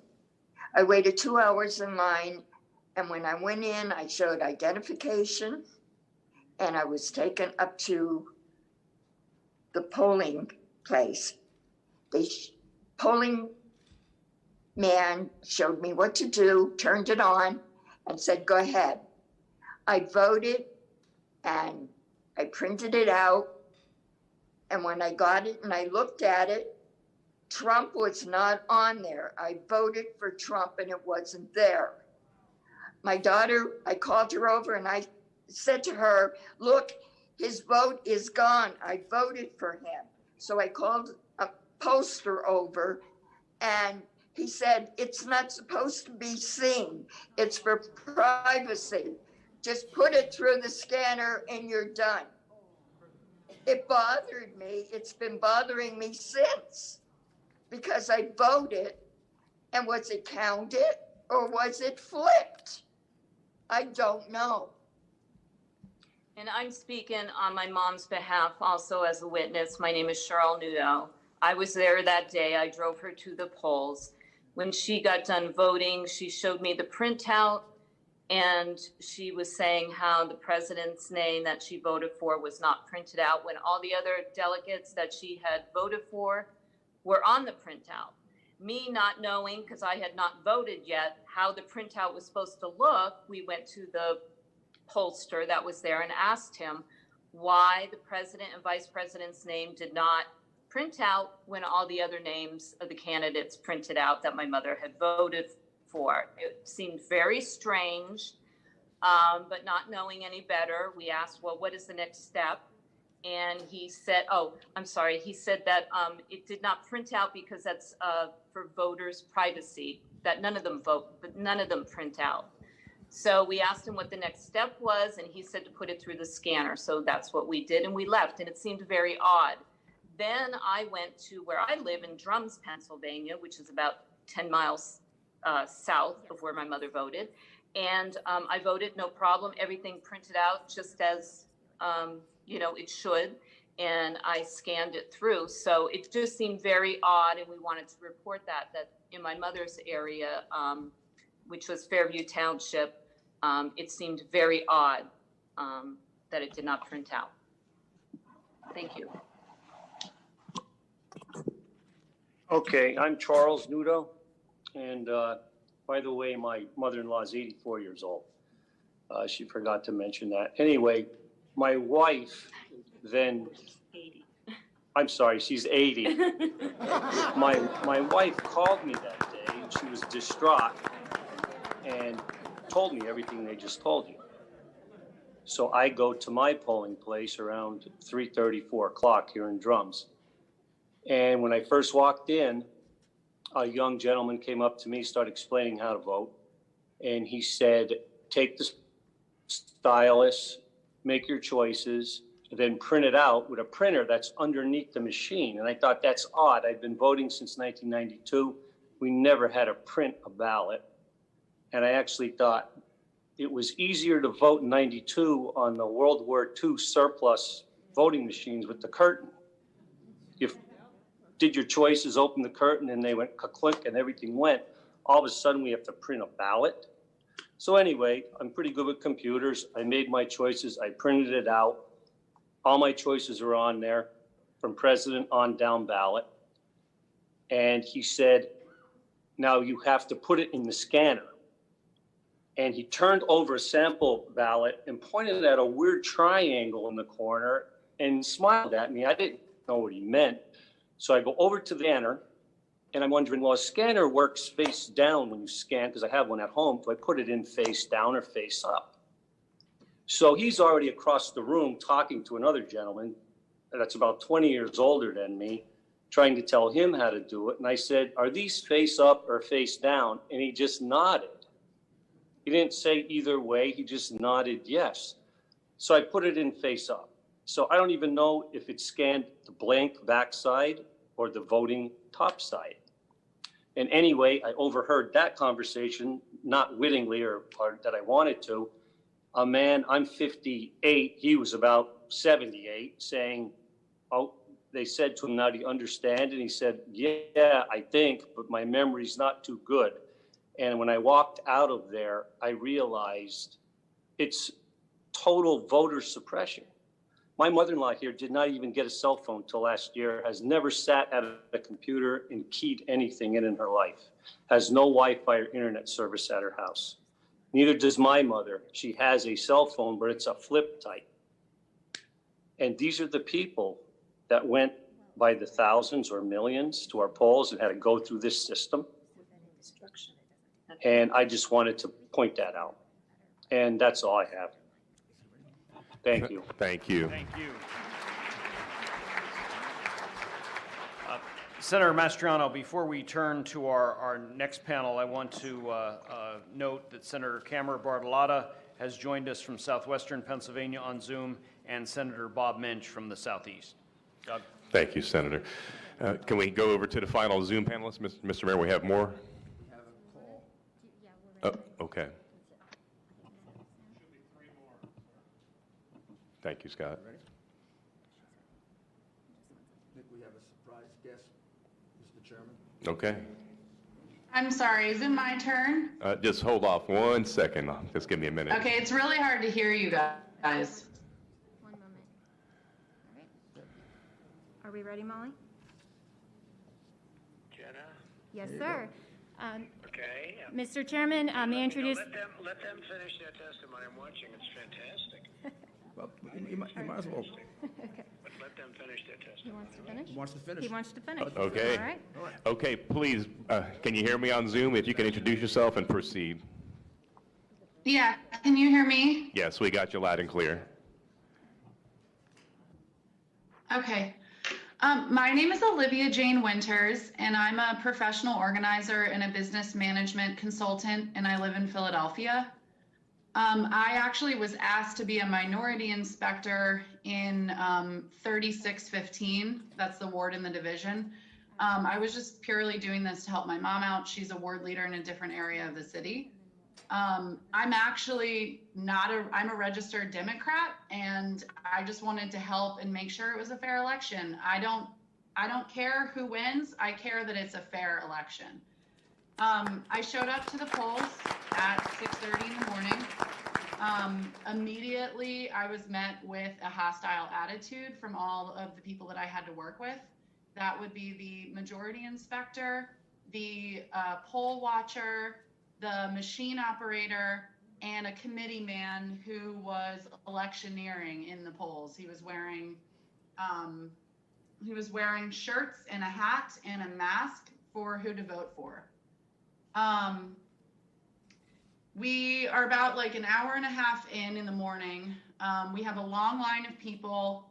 We must have had, I don't know, 60 people in line in the building, snaking around the building.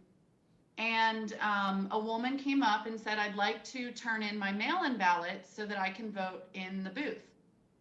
And the girl who was clerking for me said, well, if you want to turn in your mail-in ballot, we're going to need to have you fill out this form, and the majority inspector is going to need to sign the form.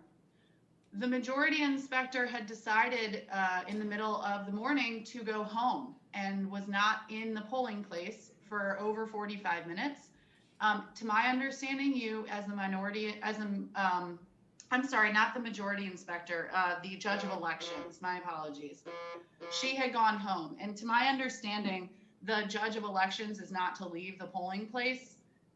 So she was out of the building. We needed her to sign this form. The man who was electioneering and was a poll watcher, but also a committee man, confronted myself and the clerk and said, "You don't know what you're talking about. Anybody can sign the affidavit. Why don't you stop trying to cause problems? Why don't you shut up?" Started getting in my face, cursing at me, telling me that I needed to be quiet, that I didn't know what I was talking about, and I should just learn to sit down and not say anything and just let it happen. And my clerk and I said, "No, we're not going to let that happen. That's ridiculous. It says very clearly in our training and on this sheet that an affidavit needs to be signed by the judge of elections if somebody's going to turn in a mail-in ballot before they can go vote in the booth."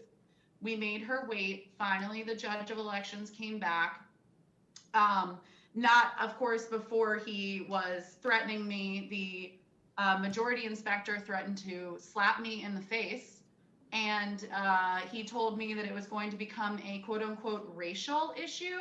I'm not really sure why that would become a racial issue. It has nothing to do with race. It has everything to do with following procedure and making sure it's an honest election. I felt threatened. I called my ward leader. The ward leader then called the commissioner for Philadelphia, Al Schmidt. Al Schmidt had me call and report that to the DA.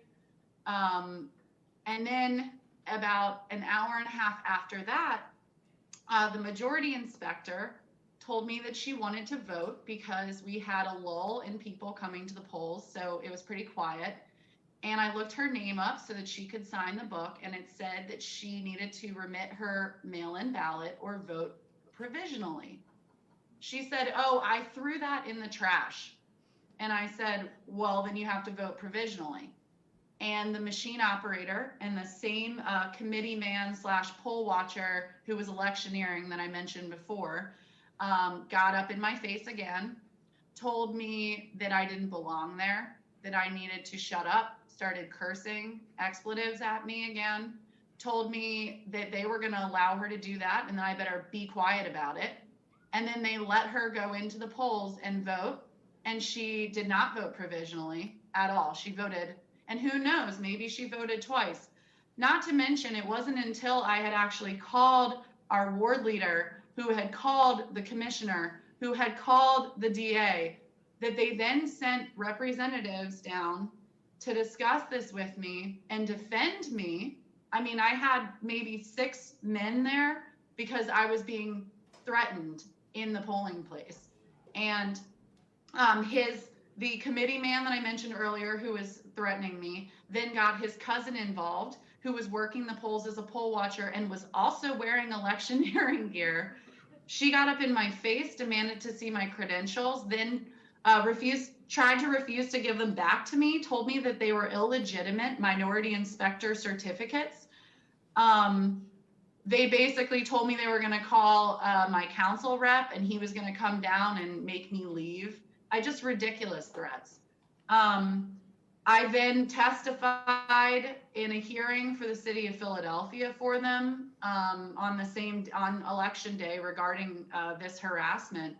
And meanwhile, I had mentioned that until we had the deputy sheriff come down and tell us how to actually receive a mail-in ballot and how to vote provisionally, we were not doing it correctly. The judge of elections was not doing it correctly. And I cannot stress this enough. My brother had the same role as me as a minority inspector in a different polling place. And he said they were not doing it correctly either. I don't think that anybody actually really knew how to receive a mail-in ballot. Most of the books that we had to get your authorized signature, some would have a remit ballot little box that you could click, and others didn't have that at all. So if somebody came in and remitted a ballot, I'd almost have to hand write that in just to keep it as honest as possible. There was no place for that.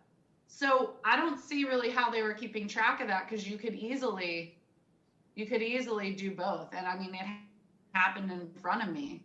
My majority inspector definitely voted and then went into the polls and voted again. And I'm unless you have questions, I'm not really sure. No. I think that's pretty much what happened. Thank you very much. Senator Mastriano. Thank you. If we can have our final Zoom, I guess it was one or two more, if the next one can come forth. Whenever you're ready.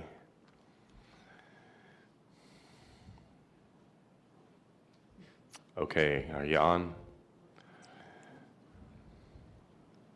Hello? Can you hear me? Hello. Okay, over to you. We can hear you. Am I on? Yes, please begin. You have the floor. This is Gloria Lee Snover. I am chairman of the Northampton County Republican Committee. Northampton County is a Democrat county where Republicans win elections. I have been involved in the political process in Northampton County for more than 25 years. I've worked on campaigns for township supervisor to President of the United States. This year was one of the most vast, complex elections I have ever had to oversee as party county chairman. The complexity was due to the new mail-in ballot system and ever-changing rules. The unmanned drop boxes in the general election that we did not have in the primary. Also changing the fact that voters could bring their ballot to the polls and vote on the machine, and many other new procedures. There was mass confusion regarding the mail-in ballot system. I fielded scores of calls from Northampton County voters and collected incident reports from voters and poll watchers regarding the November 3rd election. The typical calls I would field were, I didn't ask for a mail-in ballot. Why am I on the mail-in ballot list? I did not get my ballot. What should I do? It's been weeks. How come my wife got her ballot and I didn't get one? We applied on the same day. How can I vote on the machines if I applied for a ballot? Is it safe to put my ballot in the mail?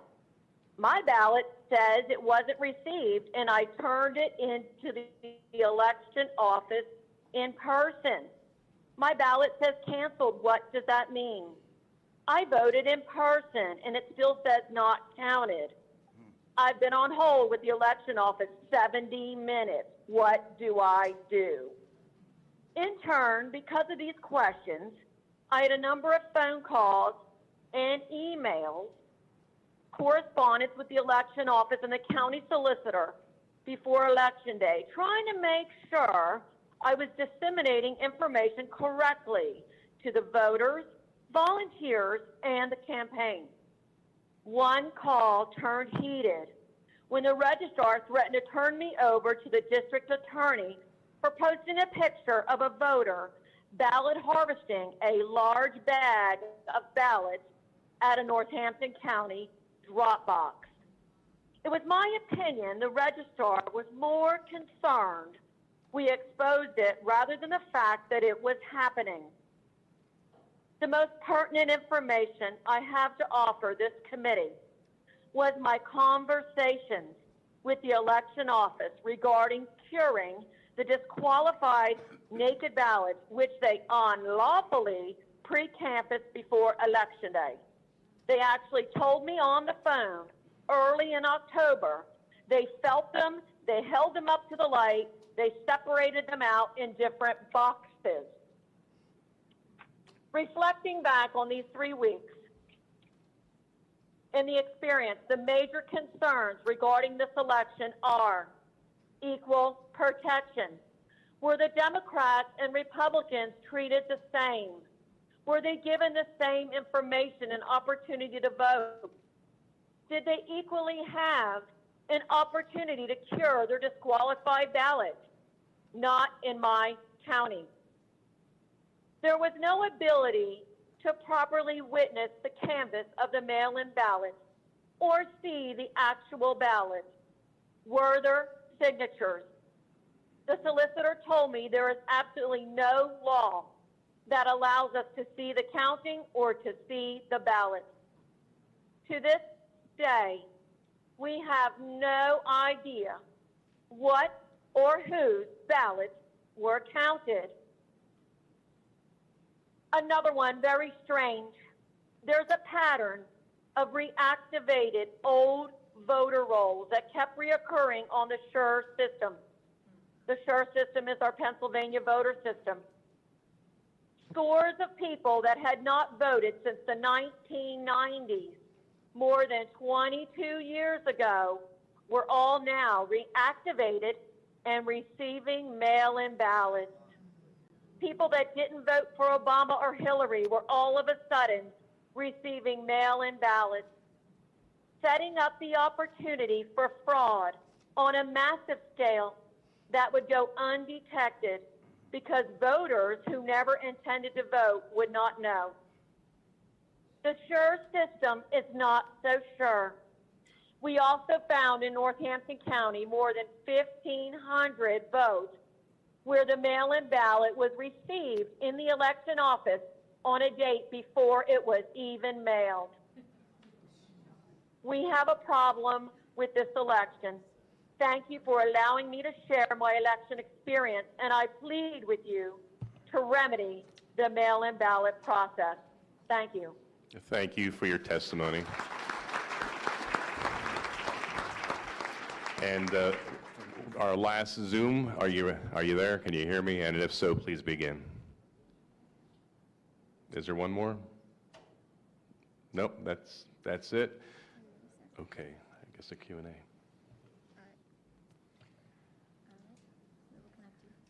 Let me begin now with questions from our representatives and senators. I believe probably about 30 minutes, if we may. Oh, we have one additional witness. Commentator. Please. All right. I will introduce to you now, Mr. President. You are connected.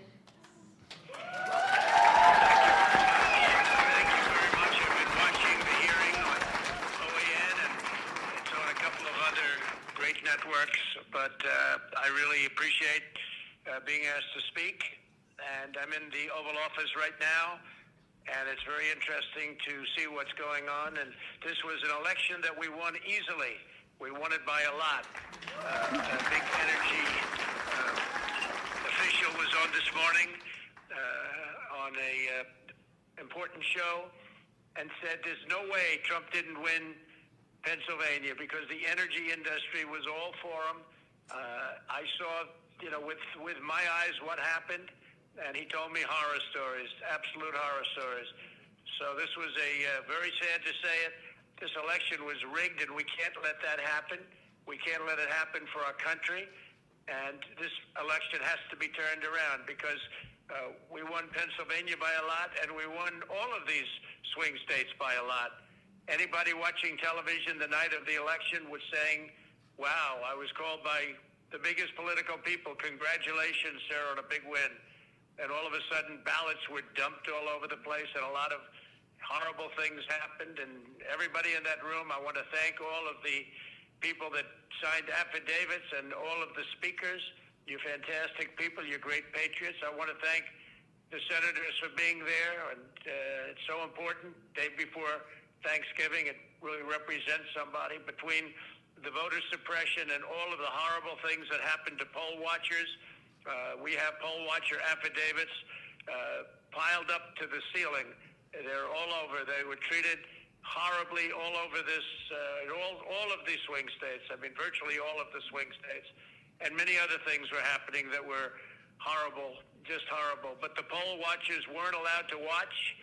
They were, in many cases, whisked out of the room, not only into pens that were 20, 30, 40, 60, 100 feet away, where you couldn't even see. They were using binoculars. People are reporting that they had to use binoculars, and that didn't work. If you were a Republican poll watcher, you were treated like a dog. And the Democrats had no problem, but they were rough. They were literally pushed out, and it was rough tactics. This is what happened here. This is not the United States of America, what happened, and I think everybody knows that. That's why you're there, and that's why you're so vehement about it. We have many cases of people walking in. A woman, an elderly woman walks in looking forward to voting November 3rd and says, oh, good, where would I go about voting? I'm sorry, you've already voted. Your ballot is in. I said, no, I didn't vote. I didn't vote. No, your ballot is in. You've already voted. In all cases for Biden, by the way. She said, no, I want to vote. Nope, your ballot is in. And then they give her a provisional ballot to sign, which goes nowhere. It's a disgrace that this is happening to our country. We won this election by a lot. We got 74 million votes. And if you would have said 74 million votes the day before the election, every single professional in the business would have said there's no way of beating that. We got 11 million votes more than we had 4 years before in 2016. And we got many votes more than Ronald Reagan had when he won 49 states. And nobody would have said we even had a chance of losing. And all you had to do is take a look at the numbers at 10 o'clock in the evening when everybody thought the election was virtually over. And then very weird things happened. But they're not weird to professionals, and they're not weird to Dominion and other people that operate machines, and they're not weird to the people that handle the ballots where they were flooding the market. People were getting 2 and 3 and 4 ballots in their home. People that were dead were signing up for ballots. Not only were they coming in and putting in a ballot, but dead people were requesting ballots, and they were dead for years, and they were requesting ballots. And the whole world is watching us. The whole world is watching the United States of America, and we can't let them get away with it. And we have judges that are afraid to make a decision. We have judges that don't want to do the same thing. A very good lawyer said, well, sir, I mean, that's a big statement for a judge to overthrow an election. I said, really? If he got hundreds of thousands of votes more than he was entitled to get through all of the things that I'm listening to right now, and you're just covering a few of them, we have hundreds and hundreds of affidavits of stories that are even worse than the stories I'm hearing. Why wouldn't they overturn an election? Certainly overturn it in your state, because we have other states that are just as bad. If you look at Michigan with Detroit, you look at the things that happened in Detroit, where you have a voter, but you have more votes than you have voters. You take a look at Detroit, Michigan. You have more votes than you have voters. And then you have two people that don't want to certify. They don't want to certify. And they're harassed violently. And they turned off the cameras during the harassment for 2 hours. And then they said, wow. And they were afraid and they voted. And then they went back to sign and they couldn't do it because they said, we can't do it because this is corrupt. This is horrible what's taking place. Think of it, more votes than you have voters. But that was the least of it. They have things that were as bad as that. And this is going on all over. We're doing very well in a lot of states. A lot of good things are happening in Georgia. We're getting little help from government, but a lot of good things are happening in Georgia, Wisconsin, in Michigan. They're seeing what happened in Detroit. And we sure are looking at what's happening in Pennsylvania and Philadelphia. What happened in Philadelphia, they keep the poll watchers not only in pens, but they keep them out of the building. And the only reason they got back into the building was they got a court order. And then the definition of back into the building was very far away where they couldn't see anything. And they talk about closed-circuit television, except you couldn't see it because the picture was so unclear you didn't even know what they were doing. They could have been playing a baseball game. So it's a very sad thing for our country to have this. And they have to turn over the results. It would be easy for me to say, oh, let's worry about 4 years from now. No, this election was lost by the Democrats. They cheated. It was a fraudulent election. They flooded the market. They defrauded everybody on ballots. And I just want to thank everybody for being there. You're doing a tremendous service. This is a very important moment in the history of our country. And you're doing a tremendous service to our country. And don't worry about bravery, because the people that talk the most, they're not the ones you have to worry about. And these are all talkers. They intimidate. But these are not people that you're going to ultimately have to. They push you around. They pushed our poll workers out. Our poll watchers were pushed out of the building. Okay, some got back in, they were put in the pens. But these are not people. Don't be intimidated by these people. But they're bad people. They're horrible people. And they're people that don't love our country. So we don't have to worry about 4 years right now. We have to worry what happened on November 3rd and previous to November 3rd. And by the way, after November 3rd, when people put votes in and they put them in illegally, they put them in after the polls closed. And one of our great Supreme Court justices made mention of that. And I can't imagine that any justice or anybody looking at it could be thrilled when they vote after the election is over. So I want to thank everybody very much for being there. I want to thank the state Senate, respected people, tremendous people, and you're doing a tremendous service for our country. And if something was done wrong, if this election was won fraudulently, and that's what happened, it was a fraud. And we're talking about, very importantly, many more ballots, many more votes than the number we need. In other words, if we needed 50,000 votes, we're not talking about we found 9 dead people that voted. Of course, there were many more than that, many numbers that nobody even believes. No, we're talking about numbers that are far in excess of the 50,000, far in excess of another state where we lost by 10,000. And they went absolutely wild because we got far more votes than they thought possible. And they've just stepped on the gas, and they got caught. Just like they got caught spying on my campaign, they got caught doing this. So I really appreciate it, and the country appreciates it, and we have to turn the election over because there's no doubt we have all the evidence, we have all the affidavits, we have everything. All we need is to have some judge listen to it properly without having a political opinion or having another kind of a problem, because we have everything. And by the way, the evidence is pouring in now as we speak. And I want to thank Rudy Giuliani for having the courage to do this, because there are other lawyers that backed down because they were being screamed at. Rudy is the greatest mayor in the history of New York, and there's a reason. He's got great courage, and he doesn't care. He wants to do what's right. And I told him the other day, Rudy, you were the greatest mayor in the history of New York, and you see what happened to New York without Rudy.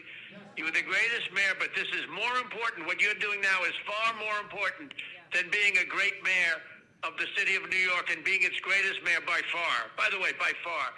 This is going to be your crowning achievement because you're saving our country. Thank you all very much. Thank you.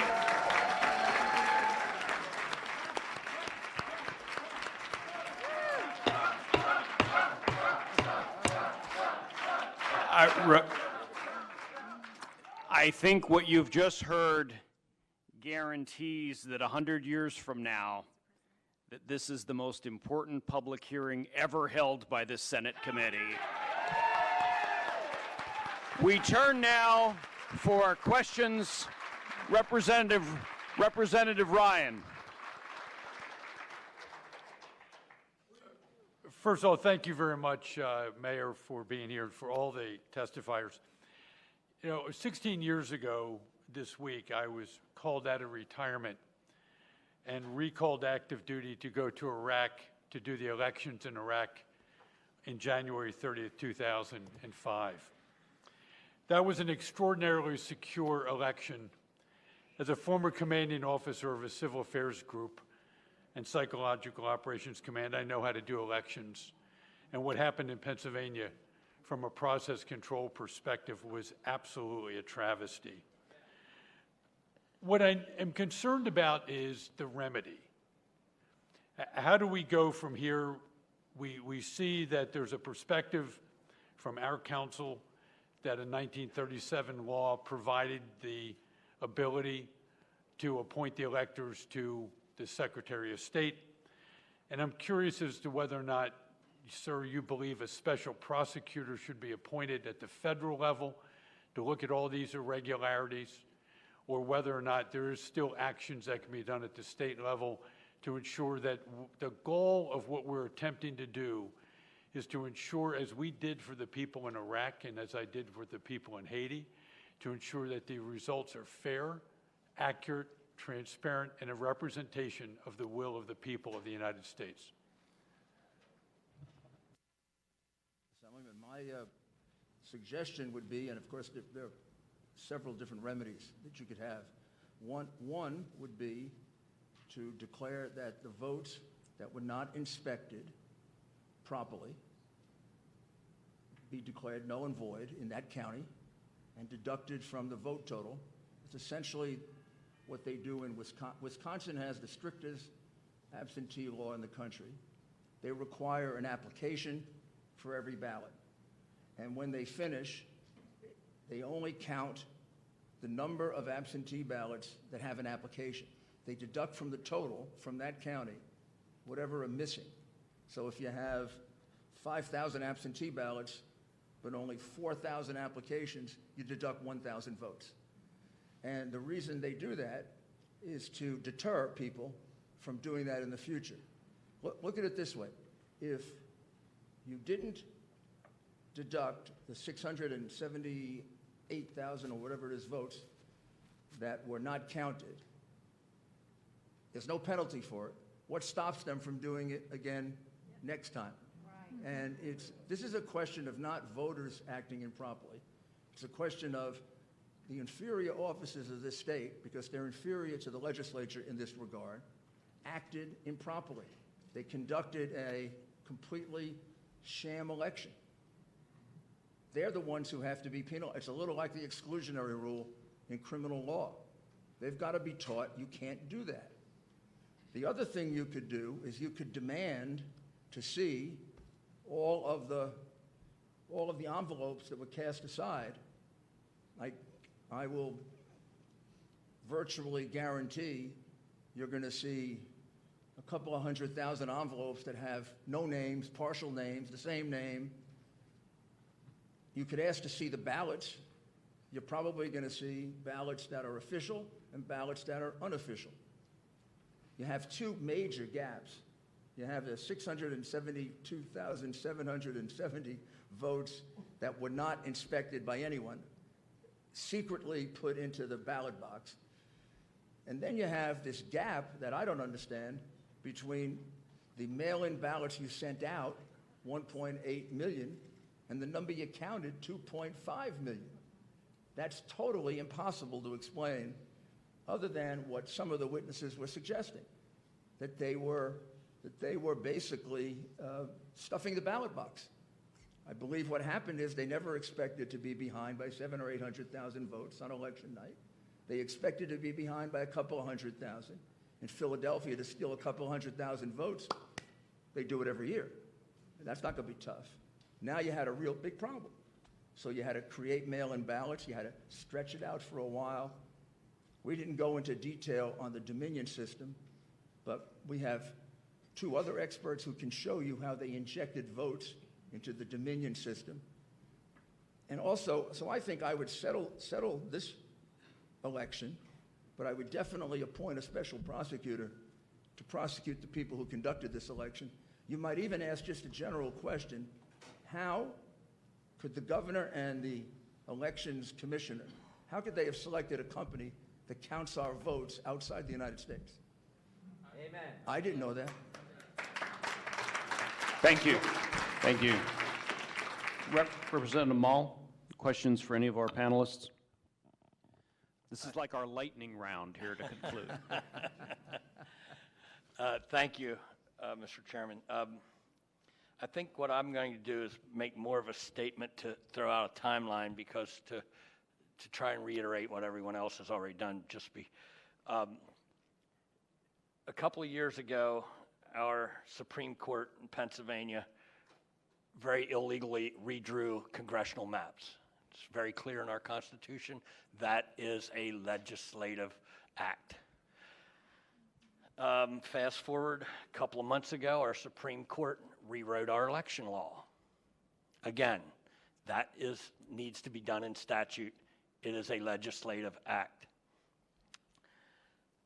When it came to the mail-in ballotings, that House bill, I want to say it was 77, Act 77, I was really kind of taken aback by how eager the governor was to sign that bill. Normally, bills can sit in his desk 8 almost 10 days before he signs them or lets them become law on their own or vetoes them right away. And that one he signed almost instantaneously. And I just kind of wondered, so after I saw what happened in the primary, I wrote House Bill 2626. And this is where it kind of locks it in for me, Mr. Mayor and panelists. In House Bill 2626, I saw where there could possibly be stuffing the boxes.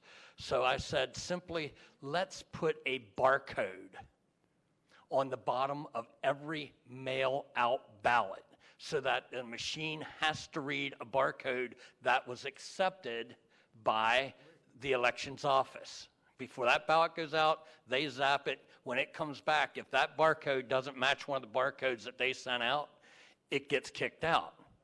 The governor immediately, as soon as we ran that bill out of committee, said, that hits my desk, it's an automatic veto. Not everybody knows that, but that came to us. We had to literally strip that out of the bill. And I will be reintroducing a bill to barcode any ballot that gets mailed out when we get back. Trust me.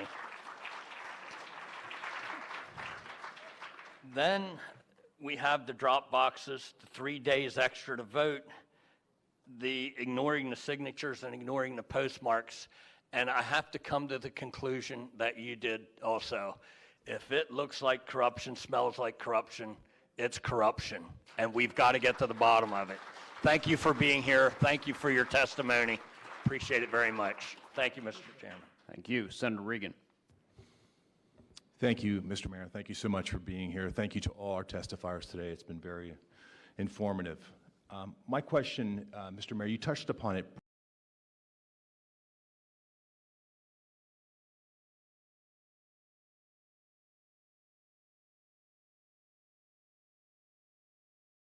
Briefly, but I want to just, if you could delve in,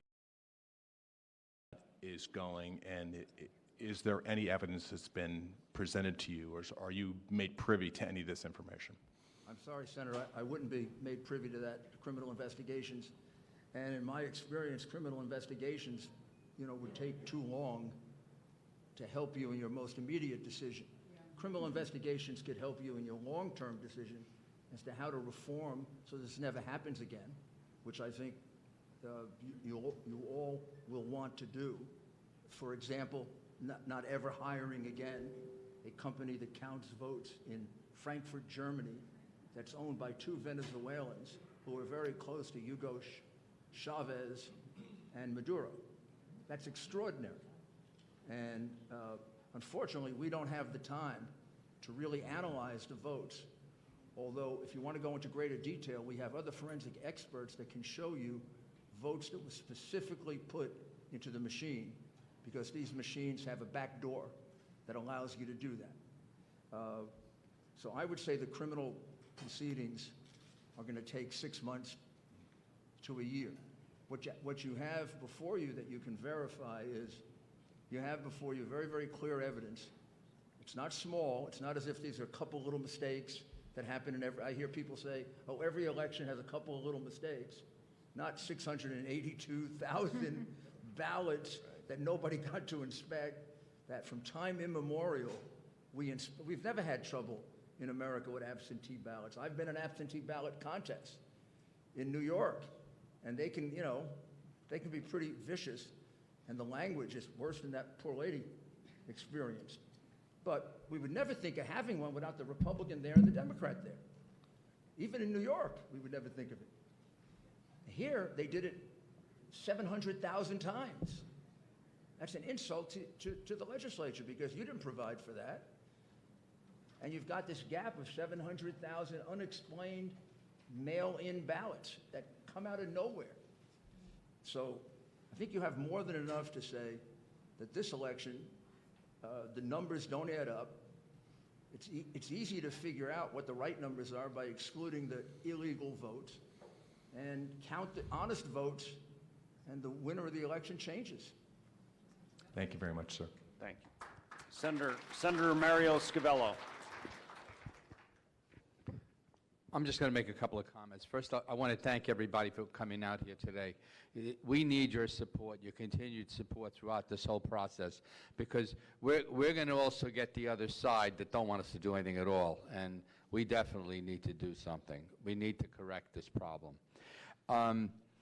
My Northampton County chairperson, Lee Snow, did an excellent job explaining what was going on in Northampton County. One of the biggest things that bothered me more than anything else was people that went to vote and they were told they already voted. That happened. I must have heard it from 50 people in my district. So, you know, they made them sign a provisional, and I called up and I says, you better make sure that those provisionals are counted. And some of the other things that were happening that you know, most of the stuff that you said out there, it happened in every county. But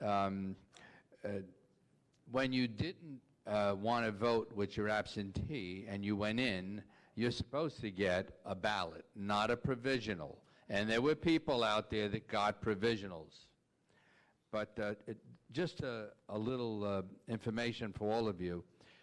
The new machines, this new process, we didn't vote for it. That was something that was pushed by the governor.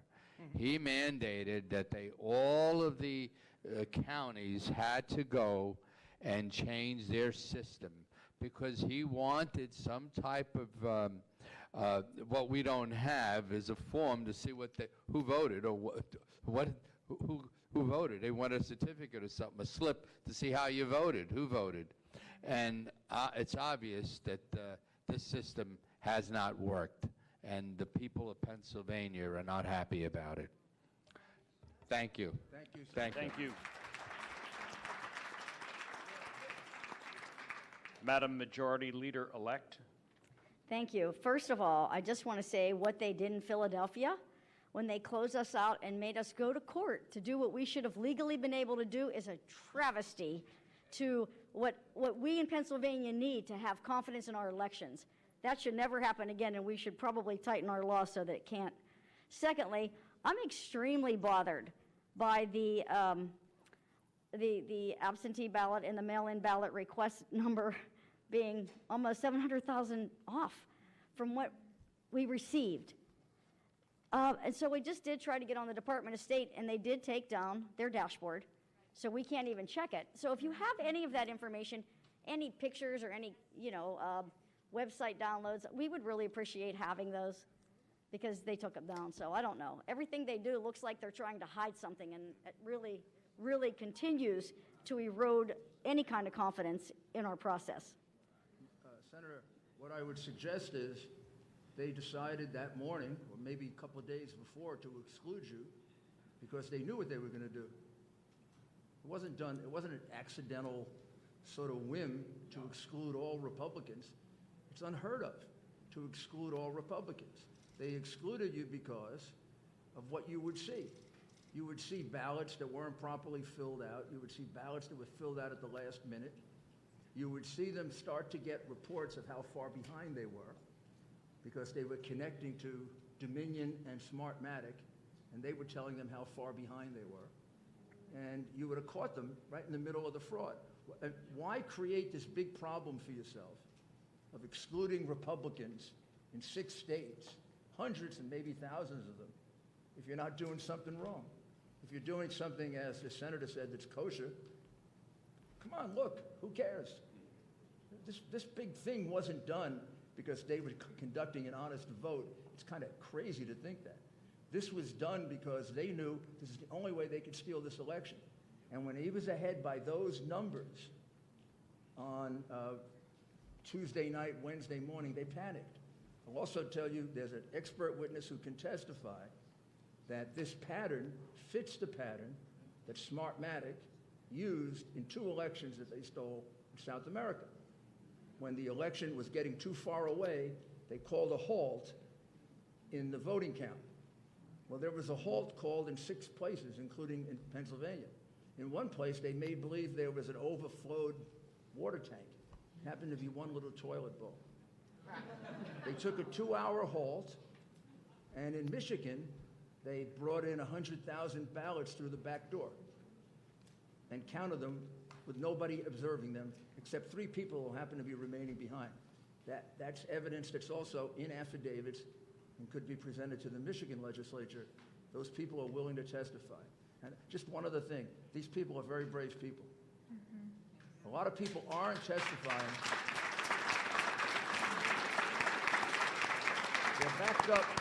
They're backed up by 50 more who are willing to testify. Obviously, we can't present all of them. I want you to know that all of them are backed up by numerous witnesses who say the same thing. But there are probably another 50 who are not willing to testify, including probably what would have been one of our best witnesses, because he's been threatened with the loss of his job and his children being thrown out of their private school. Thank you very much, Mr. Mayor.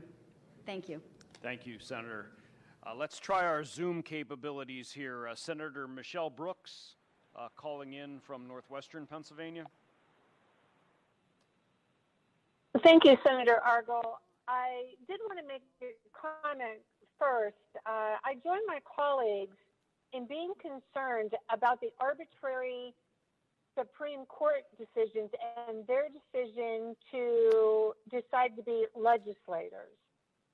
And all Pennsylvanians need to be concerned about this. You know, it's not only the election or redrawing maps, what's going to be next that impacts our state?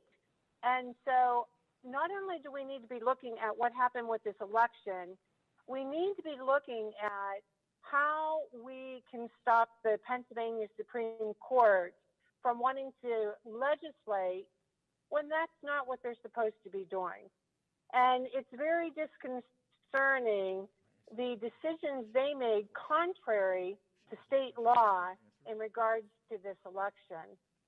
My question is, if you could talk about the drop-off boxes, again, something the Pennsylvania Supreme Court allowed. Talk about the security around them. I know in my area, I did not have a significant amount of drop boxes, but can you talk about what type of security or parameters of safety were around these drop-off boxes? And also, how many ballots were collected in these drop boxes? Thank you. That, of course, is the subject of another lawsuit. It was brought the other day. I only know it generally. The drop-off boxes were provided, speaking very broadly, in the Democrat part of the state, not in the Republican parts of the state. They were many, very close to each other in Philadelphia and Allegheny County, places like that. They were miles and miles apart in other places. And as far as I can tell, I've only read the lawsuit, don't know the details of it. There was no security for them. And there are many situations where very suspicious activity was seen, with people dropping off, you know, you're not supposed to harvest votes, people dropping off 30 and 40 ballots at a time. That's a pretty big family. They're going to have a tough time this Thanksgiving, by the way, with the rules of the governor. They're going to have to eat in like 4 or 5 different tents. With hopefully they'll be able to celebrate Thanksgiving. But I'm sorry, I just don't know the details of that. But it is the subject of another lawsuit. And the decision of your Supreme Court that is completely outrageous is the one in which they say that present means just being there. I mean, there was a movie with Peter Sellers called Being There. I don't know if you ever saw it, but he was a potted plant. That's totally absurd to think that when you passed the rule that there should be present representatives of both sides or all sides, that you meant for them to sit there and look at the drapes. I mean, they were supposed to be there as the intermediate court decided. This case was decided by the intermediate appellate court in the president's favor, with a very sensible decision saying present in this context can mean only one thing, present in order to see the identifying data. And in a completely political decision, 5-2, they ruled what I would regard as it was a totally irrational ruling, which we will appeal to the Supreme Court. I think it was embarrassing Thank you. for them to rule that way. Thank you. Senator Judy Ward.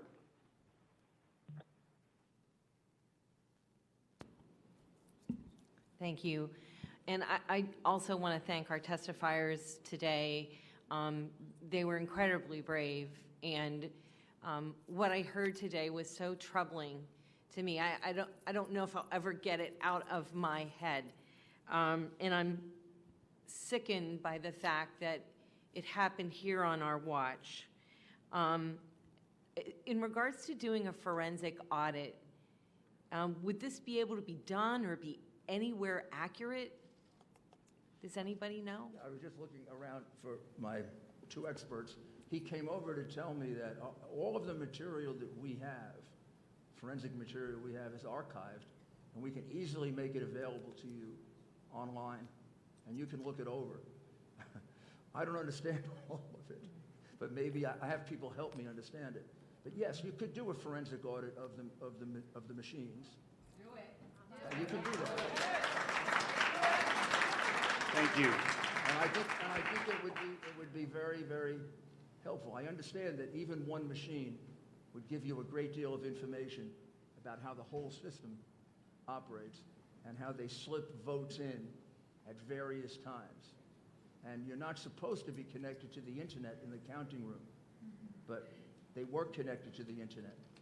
And your tally was being sent to Frankfurt, Germany, where it was being analyzed. We have a question from Senator Langer-Hulk out in Johnstown, connected via Zoom. Wayne, can you hear me? Thank you. Yes. Yeah. Thank you. Can you hear me? Yes, loud and clear. Thank you. Thank you, Senator Argel. Thank you, Senator Mastriano. Thank the testifiers for being here. Mr. Mayor, thank you for your testimony. I've been vocal that we must allow this legal process to play out. And a country that we live in that we do not allow that is not a country that I want to be a part of. My question is on that legal review and on those legal process. Mr. Mayor, can you give us an indication of how many lawsuits are pending, where they're at in the various appellate processes? And second part to that, the allegations of the mail-in ballots, the 1.8 versus the 2.5 that came in, is that the substance of a lawsuit? Thank you. This is Jenna Ellis, and the mayor has asked me to answer this question. So as far as the campaign is concerned, we have pending lawsuits here in Pennsylvania. That's going up to the Third Circuit. They've granted an expedited review.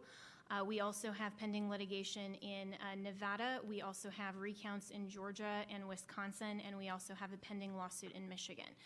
So regarding the mail-in specifically, we are still looking at all of the other legal options, and we are also planning on filing additional litigation by the end of this week. I won't go into detail on that other than to say that this is asking for a judicial remedy to this, and also I'll invite the question from the panel as well in terms of a remedy. Part of what we are asking, or what we did ask initially, was to stop certification so that we could get to the bottom of this process. Clearly, you've heard sufficient evidence today that would lead any reasonable finder of fact to say that there's been sufficient evidence that you should stop that, you should not move forward with certification. What we would ask the judiciary in terms of remedy can be legislative as well under the Constitution. And I would direct your attention to Article 2, Section 1.2, which says that each state shall appoint in such manner as the legislature thereof may direct a number of electors. And so you, the legislature, without judicial oversight, can direct and take back that power. You have the opportunity as the legislature, and legislature in this context means the state legislature.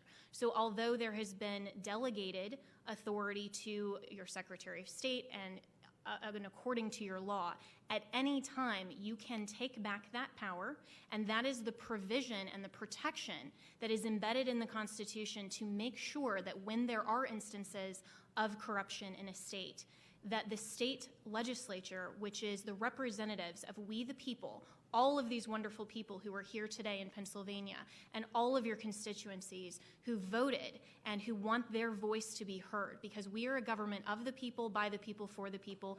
We the people need to submit. Thank you. Need to submit our vote. And so I would say in terms of a remedy, you may fashion that even outside the purview of the litigation that we are now bringing. And I'm happy to go into that into more detail if the panel would prefer. Thank you. Representative Kaufman. Thank you very much, and thank you, Mr. Mayor, for being here, and Attorney Ellis. We appreciate your service to the nation because these are definitely difficult times, and all of those who have testified, it truly does take bravery to step out in situations like this and talk about your personal experience. I wanted to direct this to Mayor Giuliani and Attorney Ellis. In the cured ballot issue, or uncured ballot issue, the ability to cure in one area of the state and not in others, that is certainly, to many of us, seems to be an equal protection violation under the 14th Amendment. Can you quantify what you found as far as maybe number or information as far as the number of ballots we're talking, and how widespread it is across the Commonwealth as far as, were there 2 counties that allowed for curing, and they were Philadelphia and Pittsburgh, or were there more counties out there that allowed for curing? That kind of information would be very helpful to us, I think. There's no question, Representative, that it went on, and it went on in the 2 counties you mentioned, and probably 3 or 4 more, curing, in other words. It did not go on in the majority of counties, Republican or Democrat. Most of them were in a quandary. The Elections Commissioner sent out a notice, advice that you could cure the ballot. If you checked with your lawyer would say, no, you can't do that. The legislature has to provide for a cured ballot. So your counties that were sticking to the strict letter of the law didn't provide for curing. The counties that were acting, I would say, illegally, because the Election Commissioner doesn't have the authority to make that change, followed it. It does turn out that those are largely the Biden counties did the curing, and the Trump counties didn't do the curing. It's hard to know how many it affected. I could get you the number of actually cured ballots, but I don't think I can get you to the number that weren't cured. Okay. Who were the ones that were affected. When we argued this in front of the court, the judge said, well, maybe those people in the counties that didn't allow curing should sue that county. But that county didn't do anything wrong. That county followed the law. The reason they were deprived of their right to vote on an equal basis is because other counties followed what would be the illegal advice of the Election Commissioner, that you could cure a ballot, for which there is no authority in state law. So we will try to do better to get a good number there, but it's hard to do because a lot of it affected people who just didn't vote. Sure. But I do think the practice, in some cases the numbers are sufficient to overturn the election. In some cases the numbers aren't. But what they do is show how onerous and how draconian the measures were they took to flip this election. I mean, some of them result in numbers that affect the outcome of the election, like not examining the ballots. Some of them don't. But there's still indications that this was a deliberate fraud. This wasn't just a couple of election officials kind of screwed up. This was a deliberate, planned fraud, and that's why the remedy, which seems kind of tough, is justified. If this were just a couple of mistakes, that would be a tough remedy. But this is a plan that was carried out throughout your entire state, and I submit it was carried out in concert with other Democrat organizations. And if you look carefully, they picked only Democrat cities where they control law enforcement and the courts, and they can get ridiculous decisions, like the first the decision they got from a judge in Philadelphia who said, "Oh, you're present. Why do you have to see anything?" Well, because I'm an inspector. That's why. That's a purely political hack decision. And they knew they could get decisions like that in Philadelphia, in Detroit, if it were a different kind of election, Chicago, New York. Those are the kinds of cities they picked. They didn't pick, even in your state, kind of neutral cities, Democrat or Republican. Thank you. Representative Schemmel. Thank you, Mr. Chair. 3 quick questions for 3 different testifiers. So we certainly know about the irregularities and inconsistencies. You just detailed an inconsistency, and you can't prove a negative. That's why you can never prove votes that were never allowed to be cured. But in regard to allegations of fraud, I have a question first, and forgive me, I don't remember names, but the gentleman here from Philadelphia who was denied admittance to observe in a poll. You described being denied the ability to get into a polling place. Did you seek to be admitted to any other polling places and were also denied? I could have gone to other polling places where I heard there was problems, but we decided to move on to other problems. What was her name? I was actually at her polling place that when she was being totally harassed. I was one of about 5, 6 guys to stop the harassment. So there was no polling place that you sought admission to in and around the city of Philadelphia that just allowed you in when you displayed your orange card? I probably could have gone to that entire ward and had the same problem. We went out of that ward because there was other problems going on that day. Okay. Next question for a gentleman next to you, from the attorney from Florida. You were observing polls and the processes in the city of Pittsburgh. I believe that you described being kept away from being able to observe the tabulators and so forth. That was a problem we certainly saw in other places in the city of Philadelphia.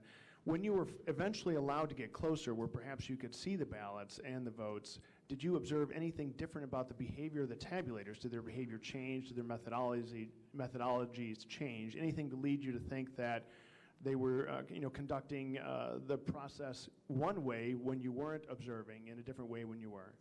In the first instance, we were never really able to get, there was only one element of the process where we were able to actually get reasonably close to see what a tabulator was doing, and that was with overseas and military ballots.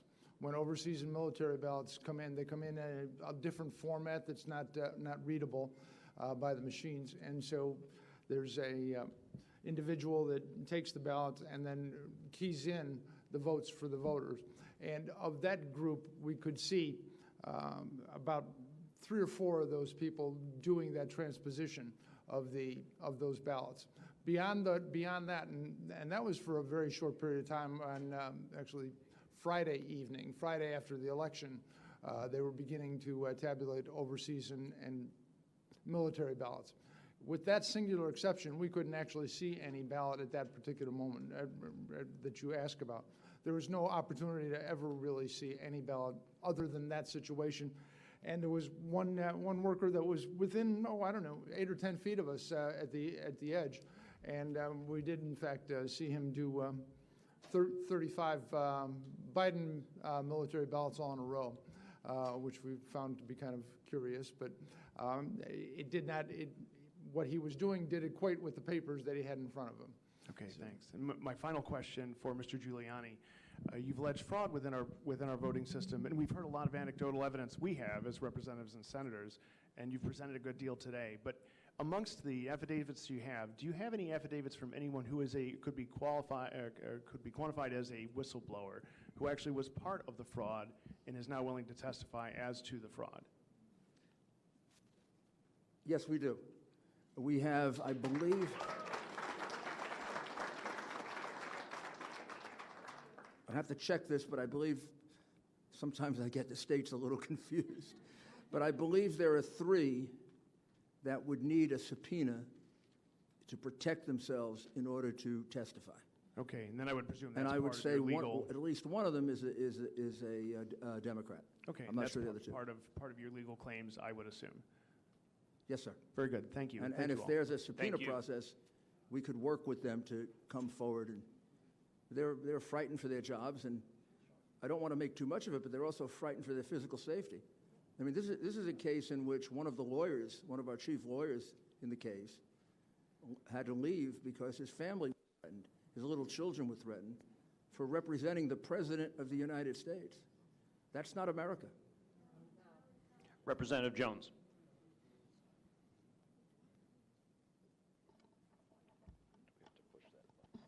Can you hear me? Okay, great.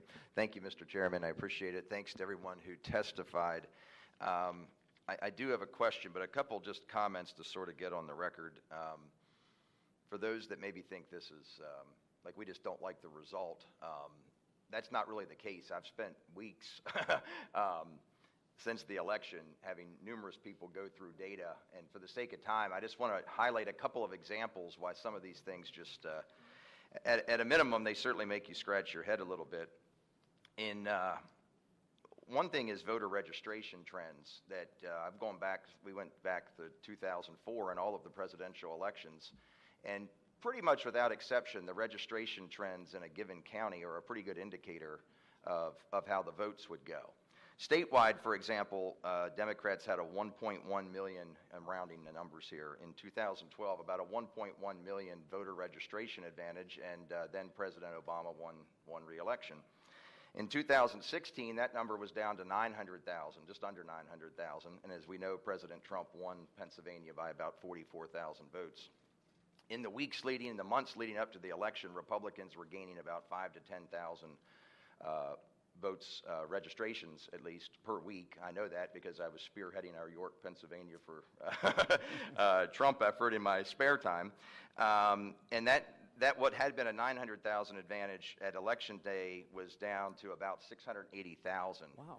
That's a couple 100,000, almost all of which occurred in the 6 months or so leading up to the election, yet the president loses by 90,000 votes. Not impossible, just want to get it out there.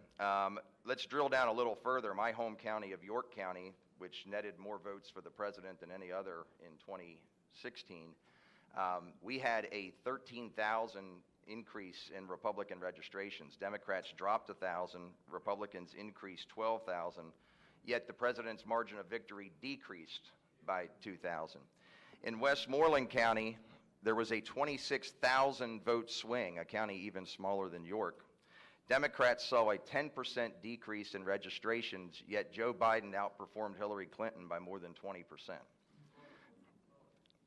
It doesn't prove anything, but I want to at least bring it to everyone's attention that we're just not sort of making things up here that we don't like. Some of these are certainly head scratchers. So when you lose 10,000 Democrat registrations, gain 16,000, yet the margin of victory stays the same, and Biden increases by 12,000 votes in that county. That's surprising.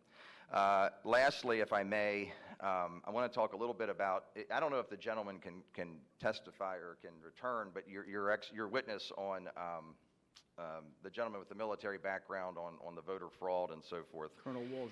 Yes, thank you, sir. I guess my question here is, do we believe or have reason to believe that the mail-in would be more or less susceptible than the election day vote to manipulation? And here's why I ask. Another head scratcher.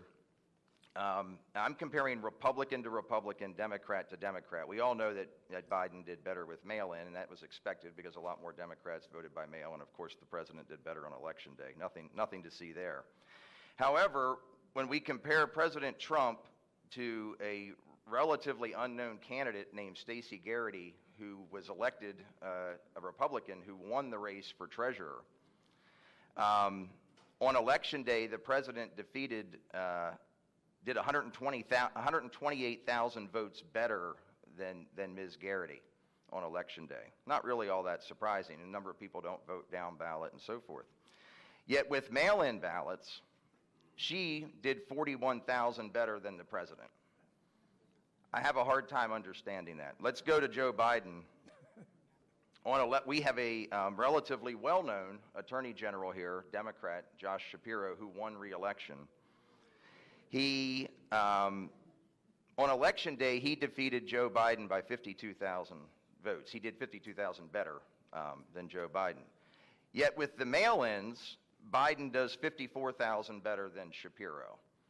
And I just sort of want to get that on everybody's radar. Maybe there's an explanation, but I don't really understand how Democratic mail-in voters are that much different than Democratic election day voters. And interestingly enough, apparently Republicans who vote by mail are much more likely to vote for the down ballot candidate than on election day. Last comment there, part of the argument is that people didn't vote down ballot. That's going to be a lot more prevalent on election day when you've waited in line for 2 hours and you're in a hurry to get out there. But this speaks to the opposite. With a mail-in ballot, you have plenty of time to complete your ballot and to go down ballot. So if that was the case, the opposite should be true if you're tracking with me. So I guess my question there is on, do we think the mail-in is more susceptible? And then lastly, maybe for you, Mr. Chairman, or whoever has a little more clout here than I do, it is imperative that we secure the SURE system data.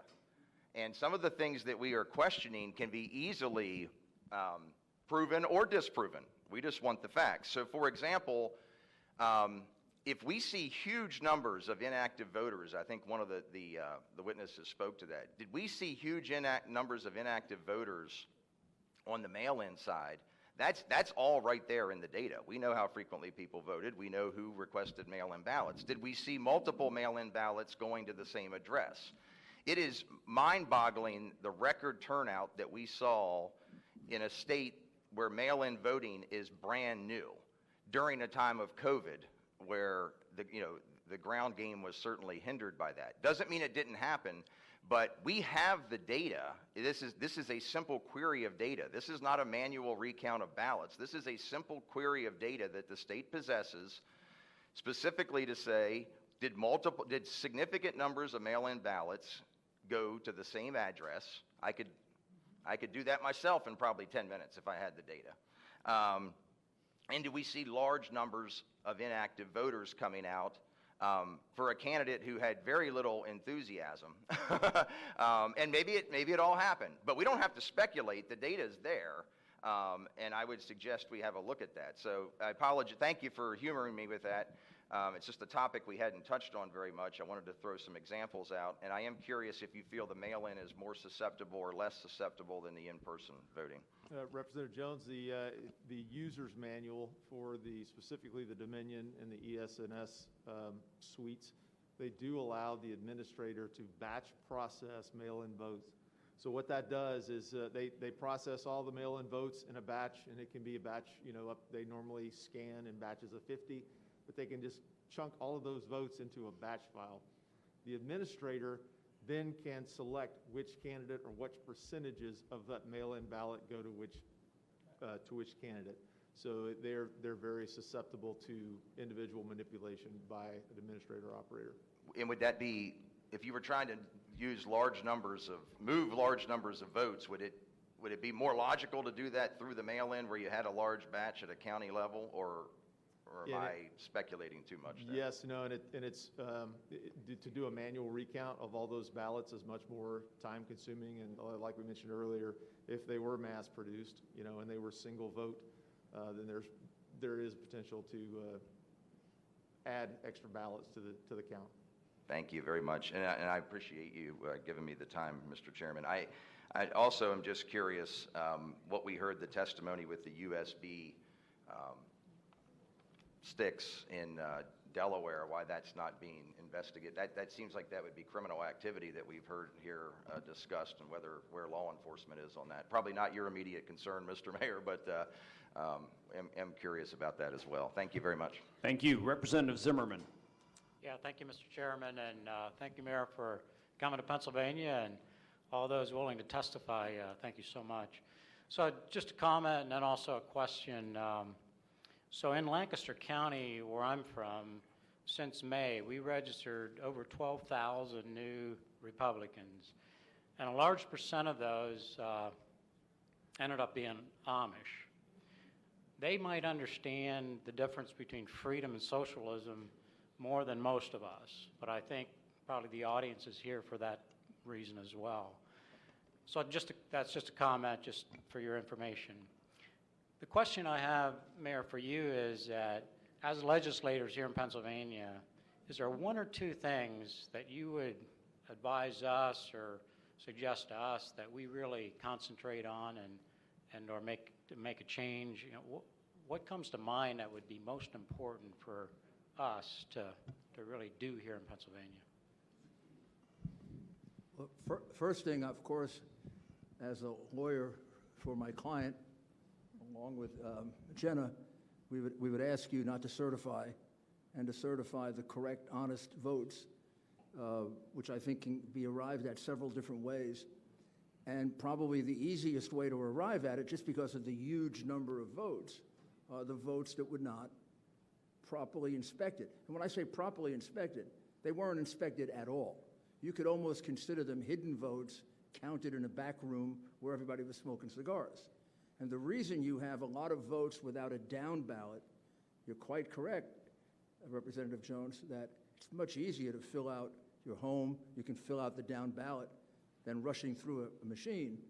However, if you only have a half hour to get 10,000 votes in, you don't have time to do the down ballot, do you?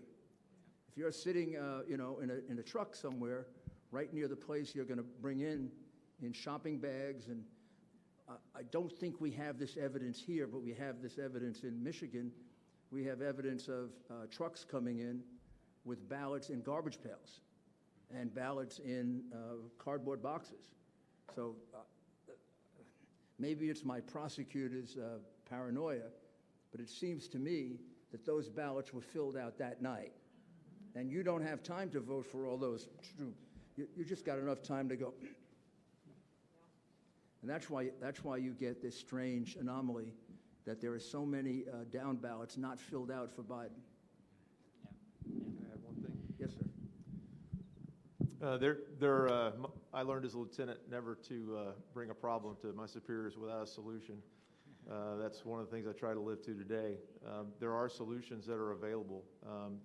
I made the simple comment that your vote should be at least as secure as your Venmo account, and it's not. It's easily fixable with blockchain. There is a process out there that was developed by MIT. It's called VOTZ, V-O-A-T-Z. It's being fielded now. The problem is there are no national standards for federal elections, and there are no enforceable standards.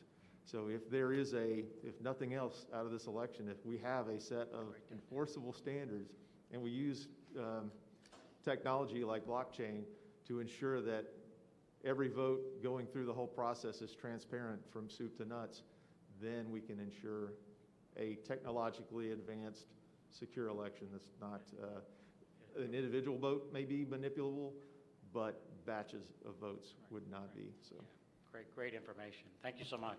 Thank you, Mr. Chairman. Thank you. Can I add one thing Sure. as well for the mayor? So you asked what two things? Well, I think those two things are very clear, that you have to deal with today and then you have to deal with the future. And the more pressing instance right now is today, and this body should deal with that in some way. And you are the constitutionally vested entity to do that. You have a variety of options in front of you. And when you deliberate together how to best address that, you have the constitutional authority and permission to do it. And so the mayor has suggested one possible remedy. There are others, and you could call for a special election. Still, you can direct the manner of your electors. You have a variety of constitutional options, but one option should not be to ignore it and to certify a corrupted, irredeemably compromised election.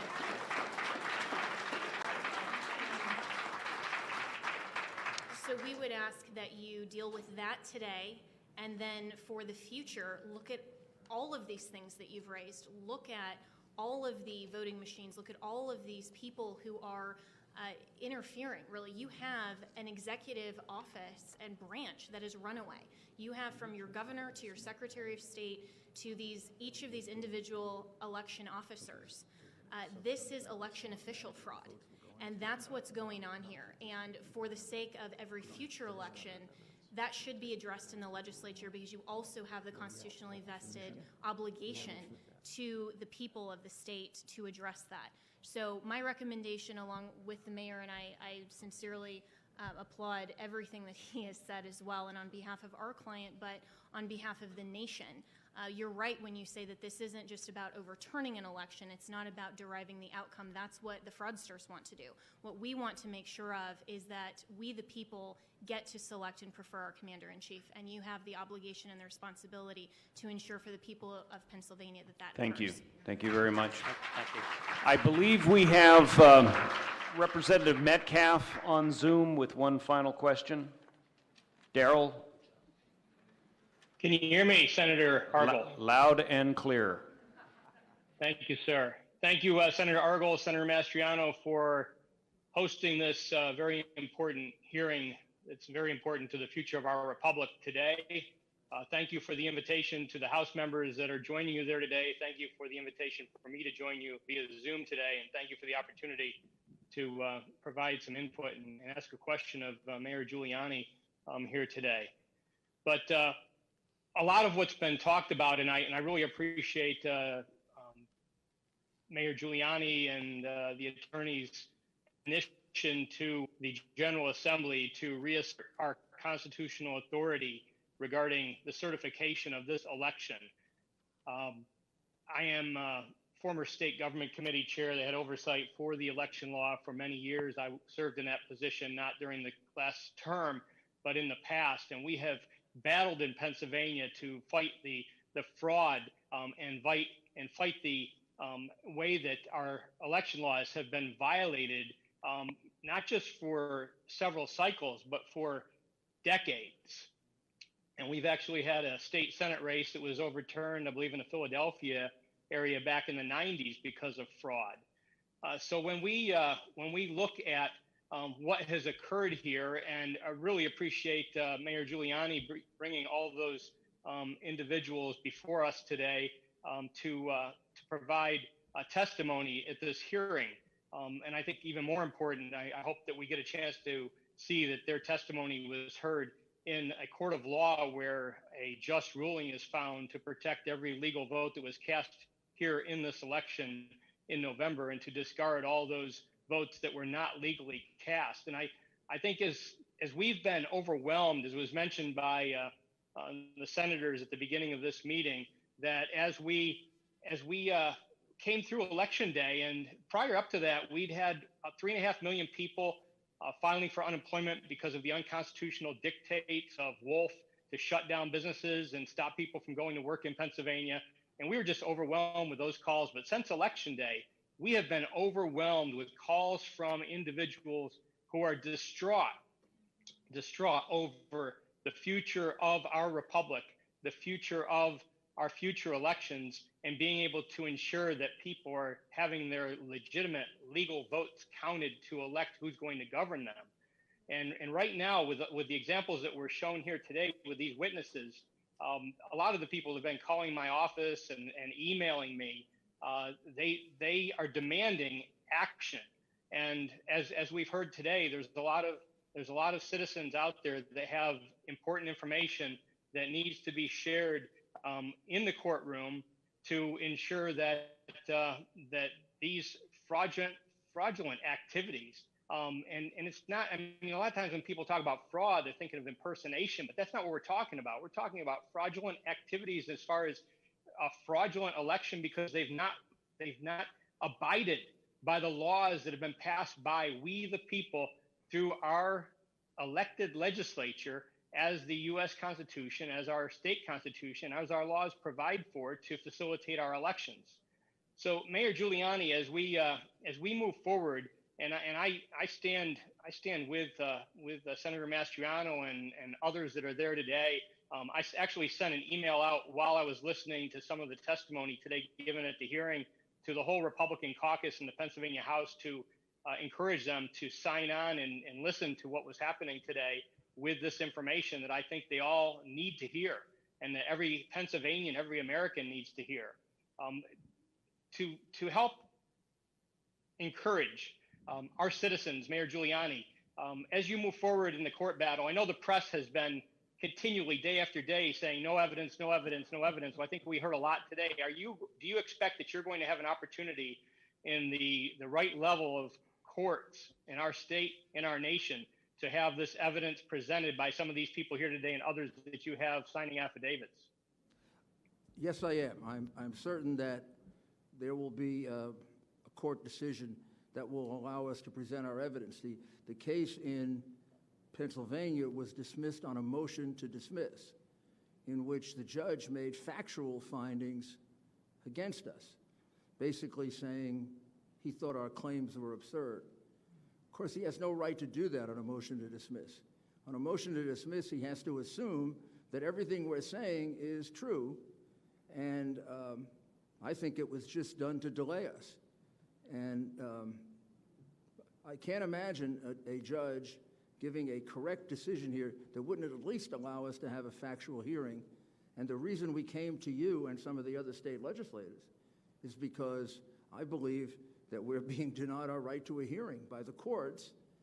But then again, you do have responsibilities equal, if not superior, to the courts to oversee these elections. So we've made similar requests to the legislatures in Michigan, Arizona, and Georgia, and we're very hopeful that next week we'll get to present to them as we also press for a hearing in court.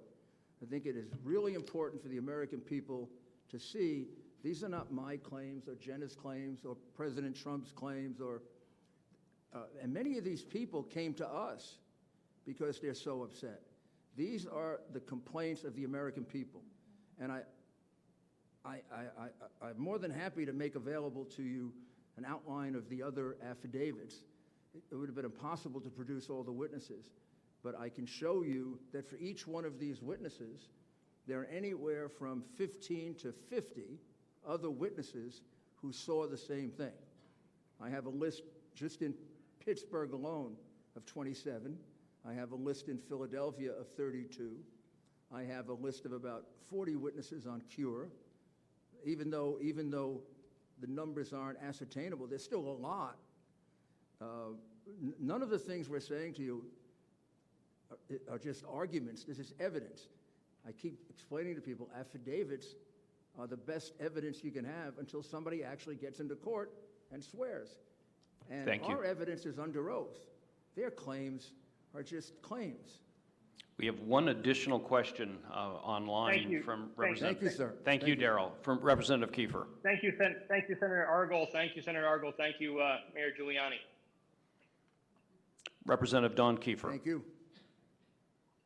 Thank you. Thank you, Senator Mastriano, for hosting this, and thank you, Mayor, for all of the testimony that you have brought forth. Two questions I have. First is regarding testimony that we received on the pink highlighted ballots that were scanned through and submitted, and then they were able to be redocumented and then scanned through again. Is there any action being taken on that, given the number of ballots that we're talking about there? Do you know the answer to that? I don't. That's the state issue. I'm not sure I know the answer to that, but I'll get it for you. Okay. That's not something we ran down. Okay, that would be great to know, We will find because out. I know we saw a That's lot of that. that's a And very there's good point. speculation out there that people were just blindly filling out these ballots, but there is supposed to be a process, and so and it was my understanding that that process was supposed to be videoed or live streamed and Correct. witnessed by a majority and minority inspector when you are recreating a ballot that is not able to be scanned. So that would be good to know. And the second thing is, Attorney Ellis, you had made a comment regarding what our constitutional ability is, and so while we understand what the Constitution does say, as far as us taking responsibility and, we could intervene in certain sectors, while the Constitution gave us that ability, it's been explained to us by attorneys that we took that power that was given to us as General Assembly members and we put it into statute. And that statute says, how we appoint our electors and how we certify the elections. It's all spelled out in our Pennsylvania Code based upon the power that we have from the Constitution. You have a differing legal opinion of that? Yes, I do. And I think that our collective, and with my co-counsel here, you can take that power back at any time. And when you have the delegation of authority, the legislature can take that back. And you also have an instance here that the law was completely ignored. So even though you have a manner in which your electors are generally selected in Pennsylvania, and that's worked for the past presidential elections since those statutes were authorized and gone through the legislature, this is an election that has been corrupted. And so you can't go through that method, and those laws were violated. And that is the General Assembly here, the legislature, is the authorized entity in the Constitution that selects the manner. You can take that power back at any time. And so when the laws were ignored, and that's where we have, and why we have all of this evidence to bring to you, is to show you each of these different types of ways that election officials have violated the manner in which you, as the General Assembly, have prescribed in the law how you select your electors. Because they violated that law, you have the constitutional authority to craft a remedy. You can take that power back at any time. You don't need a court to tell you that. So absolutely, and you can look at that. You can look at the federal law for elections. This is your constitutional prerogative. State legislature, in the context of Article 2, Section 1.2, means state legislature, period. You also delegated it to the very people whose conduct is in question and whose you're asking them to investigate themselves. So given the fact that this is your sole constitutional right and authority, you can always assume constitutional authority that you've delegated back. You also have a rational basis for doing it, because you're asking them.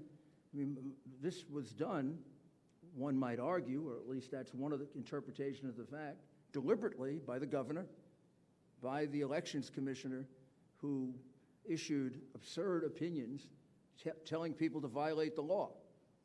And then you're going to ask them to make a decision on the election that allegedly they corrupted? It would seem to me you have a perfect right to take that back and make that decision de novo. Thank you. Thank you very much. I want to thank everyone for your patience. The public, our many witnesses, our senators and representatives. As you've seen today, this COVID pandemic has made holding a public hearing a little bit more challenging than usual, but we have still received an enormous amount of information today, information that we will share with every one of our members. There is no doubt in my mind that we will pass legislation in the House and the Senate based on what we have learned today. I also want to thank Senator Mastriano.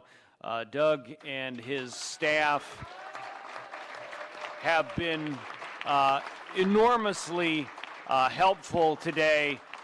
It really goes without saying, we would not be here without Doug Mastriano, and so I'm going to give him the last word, because I know even if I didn't, he'll take it anyway. And he deserves to have it. Doug. I love you, Senator Argel. Thank you for being willing to use your committee to do this hearing. So we pulled the trigger yesterday morning around 9 a.m., and look what happened here. And as Jesus said, you shall know the truth, and the truth shall set you free. Guess what? Guess what? The truth's out there. Media, you should have found these witnesses. You need to do your job. Now you see them out here. Do your job. You're essential to this republic, and without you doing your job, instead of being partisan hacks, this republic can't stand. So now you got some information, you got some witnesses with courage. These people are heroes to me. As a retired Army colonel, I look at them and I say, you guys are outstanding. Thanks for being willing to step up.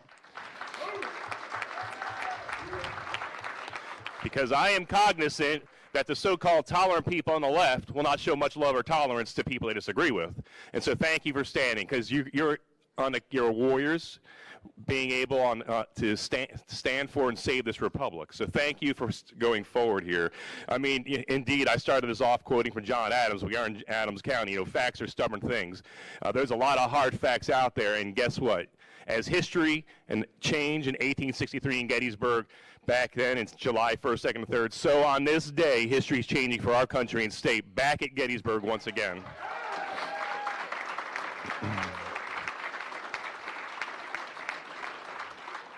I mean, I don't even know how this happened in America. We could send 50 years ago, you know, men to the moon, but we can't have a safe, secure election in Philadelphia and Pennsylvania. What's going on here? It's got to be by design, because we have the technology, we have stealth aircraft that are the envy of the world, but we can't run an election better than Afghanistan.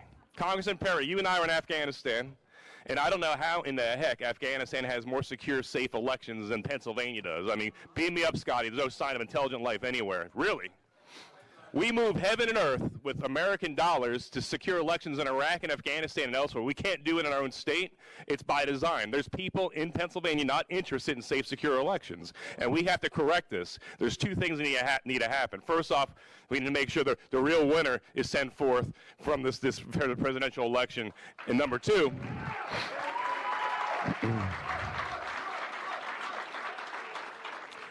we need to fix this. This doesn't happen ever again.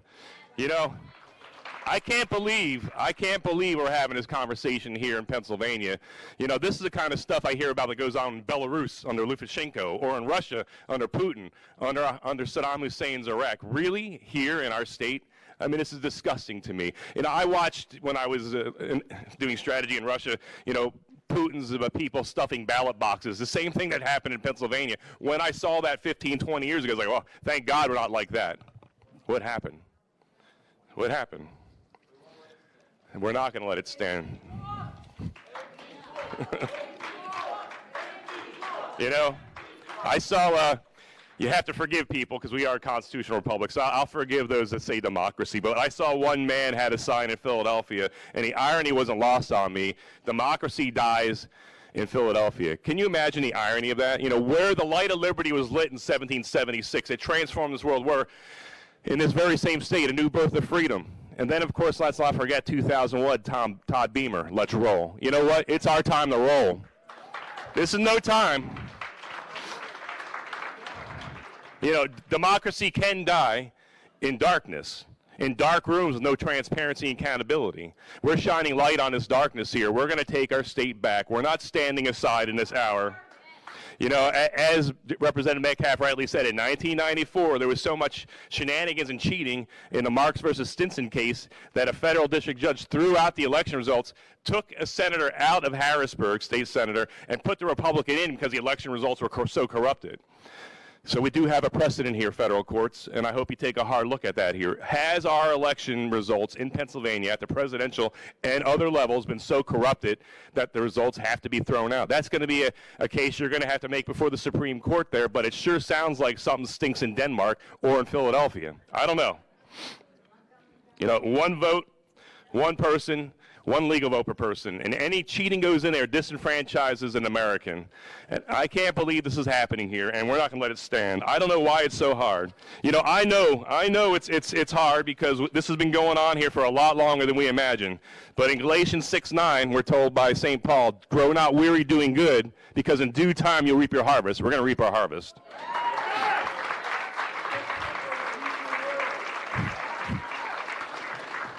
The time for dithering, dithering and deliberation is over. It's time for decisive action. We have to protect our Commonwealth and our nation. The eyes of the world are upon us, and let's turn the Commonwealth of Pennsylvania from a laughing stock to the pride of the world once again, as we've always had been and need to be again.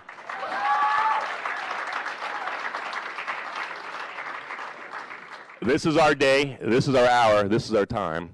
So yes, Mr. Franklin, a republic, if you can keep it, we're going to keep it. Can you keep it?